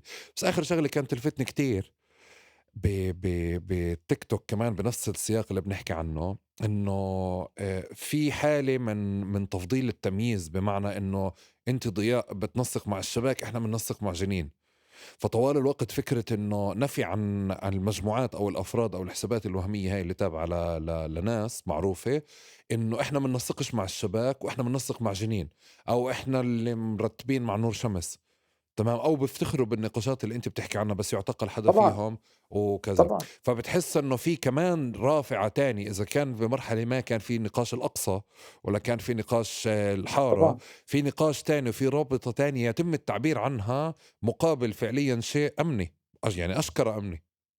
طبعًا، طبعًا، طبعًا هاي يعني هاي أنتِ هاي الرموز ممكن تظل الهدف هو نفسه، ولكن ممكن تتبدل، يعني ممكن إنه يكون هو أحيانًا أمر أنتِ بتتعاطف معاه يكون يتعلق في الأقصى، ولكن اليوم هو يتعلق في جنين. الرموز تتبدل ولكن الهدف هو واحد والهدف هو مشترك. نعم اليوم المجتمع العربي عندهم حاجة حتى يعني الناس الجنائيين عندهم حاجة بأنهم يثبتوا إنهم أشخاص وطنيين، وإنهم أشخاص تابعين لأهالي جنين، وإنهم أشخاص بيتفاخروا إنهم موجودين في البلدة القديمة في نابلس، أو إلهم أقارب موجودين في جنين، أو إن إحنا بنروح بنشتري من جنين وبنساعد أهل جنين، أو أنا إلي أقارب من جنين. طبعا هذه يعني الهدف لا يختلف، ولكن الرموز ممكن تختلف نوعا ما. اليوم جنين، بكرة نابلس، غدا المسجد الأقصى. طبعًا هذا موجود وراح يظل موجود لطالما يعني آآ إسرائيل أو الاحتلال موجودين يتعاملون بهذه اللغة وبهذا الخطاب، يتعاملون مع الفلسطيني كأنه فلسطيني، سواء كان في غزة، سواء كان في الشتات، سواء كان في الضفة، سواء كان في الداخل الفلسطيني. أي نعم ممكن الظلم يختلف ودرجة الظلم تختلف من محل لآخر، ولكن أنت بتعرف إنه هو بيتعامل معك كفلسطيني وين ما كنت أنت وفي أي مكان كنت أنت فيه يتعامل معك. لهيك في كمان مثل ما بدينا في بداية الحلقة، هاي الأمور وهاي الأحداث هي بتشد المجتمع العربي إلى إلى الهوية الفلسطينية، لإنه يبحث، لإنه يرفع هاي الأشخاص اللي كانوا في هبة الكرامة اللي اليوم يحاكموا. أنا باقول لك أساسًا ما كانوا ممكن يشاركوا في أي مظاهرات في حياتهم، ولكن منهم أكل 12 سنة و8 سنين ويسجنوا ويعاقبوا يعني أشد العقاب، وكان يعني حظهم إنهم هم وقعوا في فترة اللي إسرائيل كانت في شدة ضعفها. ولمّا أنت بتعرف إنه أي منظومة بتحس إنها هي ضعيفة فبدها تستشرس أكثر مشان تكش على أنيابها، مع إنه ما في عندها أنياب. لهيك هي استضعفت هاي الشباب وأعطتهم أحكام جدًا قاسية، وهم دفعوا ثمن كبير يعني. ناس على إلقاء حجر 8 سنين، وناس في أخلت 11 سنة و12 سنة. فبتحس إنه هاي الضربات بتشدك لهاي المحلات، لهاي الرموز، إنك تتضامن معها، إنك تضلك أنت موجود في هذا السياق. يعني النقطة المهمة على فكرة إنه هذا العلاقة دائمًا كانت موجودة بين الجنائي القومي والأمني. ولكن إنه تم كشفها في الفترة الأخيرة، لإنه في تشديد كبير على السلاح، في تشديد كبير على المعابر، في تشديد كبير على مصادر السلاح اللي بتوصل للمخيمات. ولكن هاي موجودة وكانت قائمة من سنين، وكانت علاقة متبادلة سواء من الأراضي الضفة الغربية إلى الداخل أو من الداخل إلى الضفة الغربية. انا بعتقد بس انه الجديد فيها سابقا كان في العيال الكبيرة او البزنس الكبير اللي كان بضبطها، فبيجي اكس من الناس بقعد عندك بشرب فنجان قهوة وبقول لك لم الليلة، تمام، اللي هو مسؤول منطقة ولا مسؤول شباك ولا كذا. اليوم أنت فعليا عادي ال 170 من 16 اللي حكيت عنهن يعني مصدرهم ممكن ما يكون واحد. فيعني في كمية لعيبة موجودين بالمنطقة مش بسيطين. ونفس النقاش كمان عشان هيك يعني لما بتكون تحكي او حتى انت مرة تانية، بس هاي مرة قلت لك اياها، على قضية انهم يتغاضوا فعليا عن عن سرقة المعسكرات. لأنه إحنا من الانتفاضة الثانية وبنعرف إنه السلاح بيجي، حتى في سلاح كان بيجي اللي هو بشولات، يعني اللي هو الهردبشت أو التوالي السلاح فعليا، أو السلاح اللي خربان من ورشة ولا من تصليح كان يجي، وكمان كان يجي سلاح مسكر فعليا. فدائما كان الإشي الجنائي بودي على الإشي القومي. بس أنا بعتقد الإشي الجديد هذه النقطة الخطيرة. وأنا صراحة بأساس بحثي بهذا الحوار يعني ولجوء إلى إلك أصلا عشان نفكر سوا بهذا الموضوع، إنه في إشي بالانتفاضة الثانية شفناه بحرامية السيارات بطول كرم بشويكة. لما كانت الناس تحكي عنهم إنهم هدول زعران وتعون دعارة وتعون شرب وتحكي كل الوصمات الاجتماعية اللي تستسهلهم ضمن صور نمطية لكيف الفلسطيني أو العربي أو الزلمة المحترم لازم يكون يعني. بس في لحظة هاي العوالم فرزت وقلبت وراحت باتجاه شيء تاني يعني مطلقا، انه صارت هي عم بتمول وعم بتجيب سلاح وعم بتكون جزء من ضخ سلاح ومصاري بتنظيم وبجزء ابرز فعليا الاسماء اللي لمعت في ما قبل الانتفاضه الثانيه بالتسعينات بسرقه السيارات بالضفه، اليوم تحاكم فعليا على دعم كتائب شهداء الاقصى يعني. صحيح. فقلاب الدنيا صحيح. ضياء. وكمان هذا في الجانب الجنائي. يعني ذكرنا الجانب الاعتقال الإداري. وكمان في جزء كبير من الأشخاص اللي تم محاكمتهم في قضايا اللي هي تتعلق في قضايا أمنية. هلا أنت ما بتقدر تيجي تقول الدافع، حتى أحيانا حتى الدافع إذا ذكر في لائحة الاتهام ممكن يكون الدافع هو يعني دافع بس مشان الشخص إنه بده يتغاضى المحاكم الأمنية، لأنه احنا بنعرف إنه المحاكم الأمنية أنت ممكن بدل ما تأخذ 4 سنين تأخذ 8 سنين في المحاكم الأمنية، وهناك ما في ظروف. فأحيانا طبعا في كثير أمور بيكون الدافع هو مش بس جنائي، هو بيكون أمني، هو بيكون سياسي، هو بيكون له هاي الدوافع. بس اسهل سواء كان تقدمها جنائي. بكثير أسهل. أولا آه. بيكون الظروف السجن بتكون أسهل، وكمان المحاكمة بتكون أسهل بكثير. فلهيك هاي الأمور حتى لوائح الاتهام بتكون يعني خداعة من ناحية تفاصيل هي ما يمكن الاستناد عليها، ولكن هاي العلاقة هي موجودة وحتى كمان في المجتمع العربي. وأكبر دليل وأكبر مثال هي هبة أكتوبر. هي الأشخاص اللي كانوا إحنا يعني كنا نقول عنهم الأشخاص اللي مدمرين المجتمع العربي، هم الأشخاص اللي جايبين الويل للمجتمع العربي. جزء منهم وقف، جزء منهم وقف للبسالة ودافع عن أحيائه وعن بلده، وجزء منهم يحاكم ودفع الثمن غالي كثير. ضياء يسعد ربك. والله يعني أنا صراحة مبسوط كثير إنه في حدا يعني لام الليلة غرقان بتفاصيلها، بس كمان قادر يشوف الإشي بسياقات يعني أكتر من سياق. شكرا إنه أصلا يعني لما مجرد لجأت لك فرغت لك التفريغة الكبيرة. واستوعبت قهري أصلا من نقاشات كتيرة بحسها عدمية سطحية جدا يعني. أو في كمان يعني بشعر أنه جزء كبير من قراءات هذا المشاهد أو الحوار اللي بنحكي فيه البعض يفضل أن يناقشه كما يستطيع أو زي ما بعرف، فبفصل النقاش تفصيل على حجمه أو على هو شو بعرف. بس بالآخر الحالي يعني أنا بعتقد تسطيح ممنون النقاش لك، صح.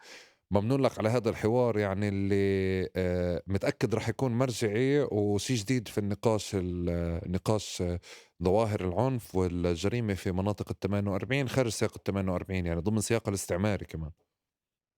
وأنا سررت جدا يعني أحمد في مقابلتك في هذا الحوار. بالفعل يعني أسئلتك كانت معمقة وعميقة، وكان حوار الحلو إنه كان حوار أصدقاء محاور ومتحاور. فأنا سعدت يعني، والوقت داهمنا وإحنا مش داريين يعني. وبالفعل يعني كانت جدا معلومات مهمة اللي احنا طلعناها، وكانت سياقات أخرى. وبالفعل يعني قضية الجريمة في المجتمع العربي أنا بقول دائما هي يعني هي قضية معقدة جدا، مم. قضية مركبة جدا. ممنوع نحصرها في سياق معين، ممنوع نحصر المجرمين والتنظيمات والجنائية وكل هاي الأمور في جانب معين. في الجانب الاقتصادي لا، مش كل الأشخاص اللي بيروحوا للجنائيات والتنظيمات هم عندهم جانب اقتصادي. في ناس أساسا بتأخذ فتات الأموال. فلازم نطلع على الصورة الشمولية، لازم نطلع على مش على على الماكرو، على الميكرو، ولازم نفوت على التفاصيل تبعت التفاصيل، لانه غير هيك احنا ما بنقدر نعالج، غير هيك ما بنقدر نفهم. مشان انت تقدر تشخص المريض، مشان تعالجه صح لازم تشخصه صح، ومشان تشخصه صح لازم تنظر لكل الزوايا اللي موجوده في المرض اللي هو موجود فيه او في هذا الوباء. لهيك ذكرنا، يعني انا بقول لك ذكرنا محلات السياقات اللي ما كنت يعني متوقع انه نفوت لإلها، وما فتت لإلها في اي حوارات. فواضح انك دارس احمد الموضوع. لا حبيبي. ما انا لما جيتك من الاول اصلا كنت بدي اخذ انا كريدت، لما لا يا جماعه بس عشان احكي لكم، لما اتصلت على ضياء انا كنت فخور انه هو بالمجال متابع يوم يوم، بس انا كنت متابع كتير يعني كتير. فلما بقول لك ضياء انه بدي كريدت، محضر لك منيح ولا لا؟ لا، لك كريدت لك. يعطيك الف عافيه وشكرا جزيلا لك. يعطيك العافيه. يعطيك يعطيك العافيه. العافيه، شكرا لك احمد. شكرا جزيلا لكم، يعطيكم سلام. ألف عافية. بتمنى هذا الحوار كمان ساعدكم تشوفوا كمان ظواهر العنف والجريمة بمناطق ال48 خارج سياقها المحلي بسياق كتير أوسع. وإن شاء الله يعني بيجي علينا أيام فعليا وما منخوض هذه النقاشات مطلقا يعني أبدا. نشوفكم إن شاء الله الأسبوع الجاي في حلقة جديدة من بودكاست تقارب.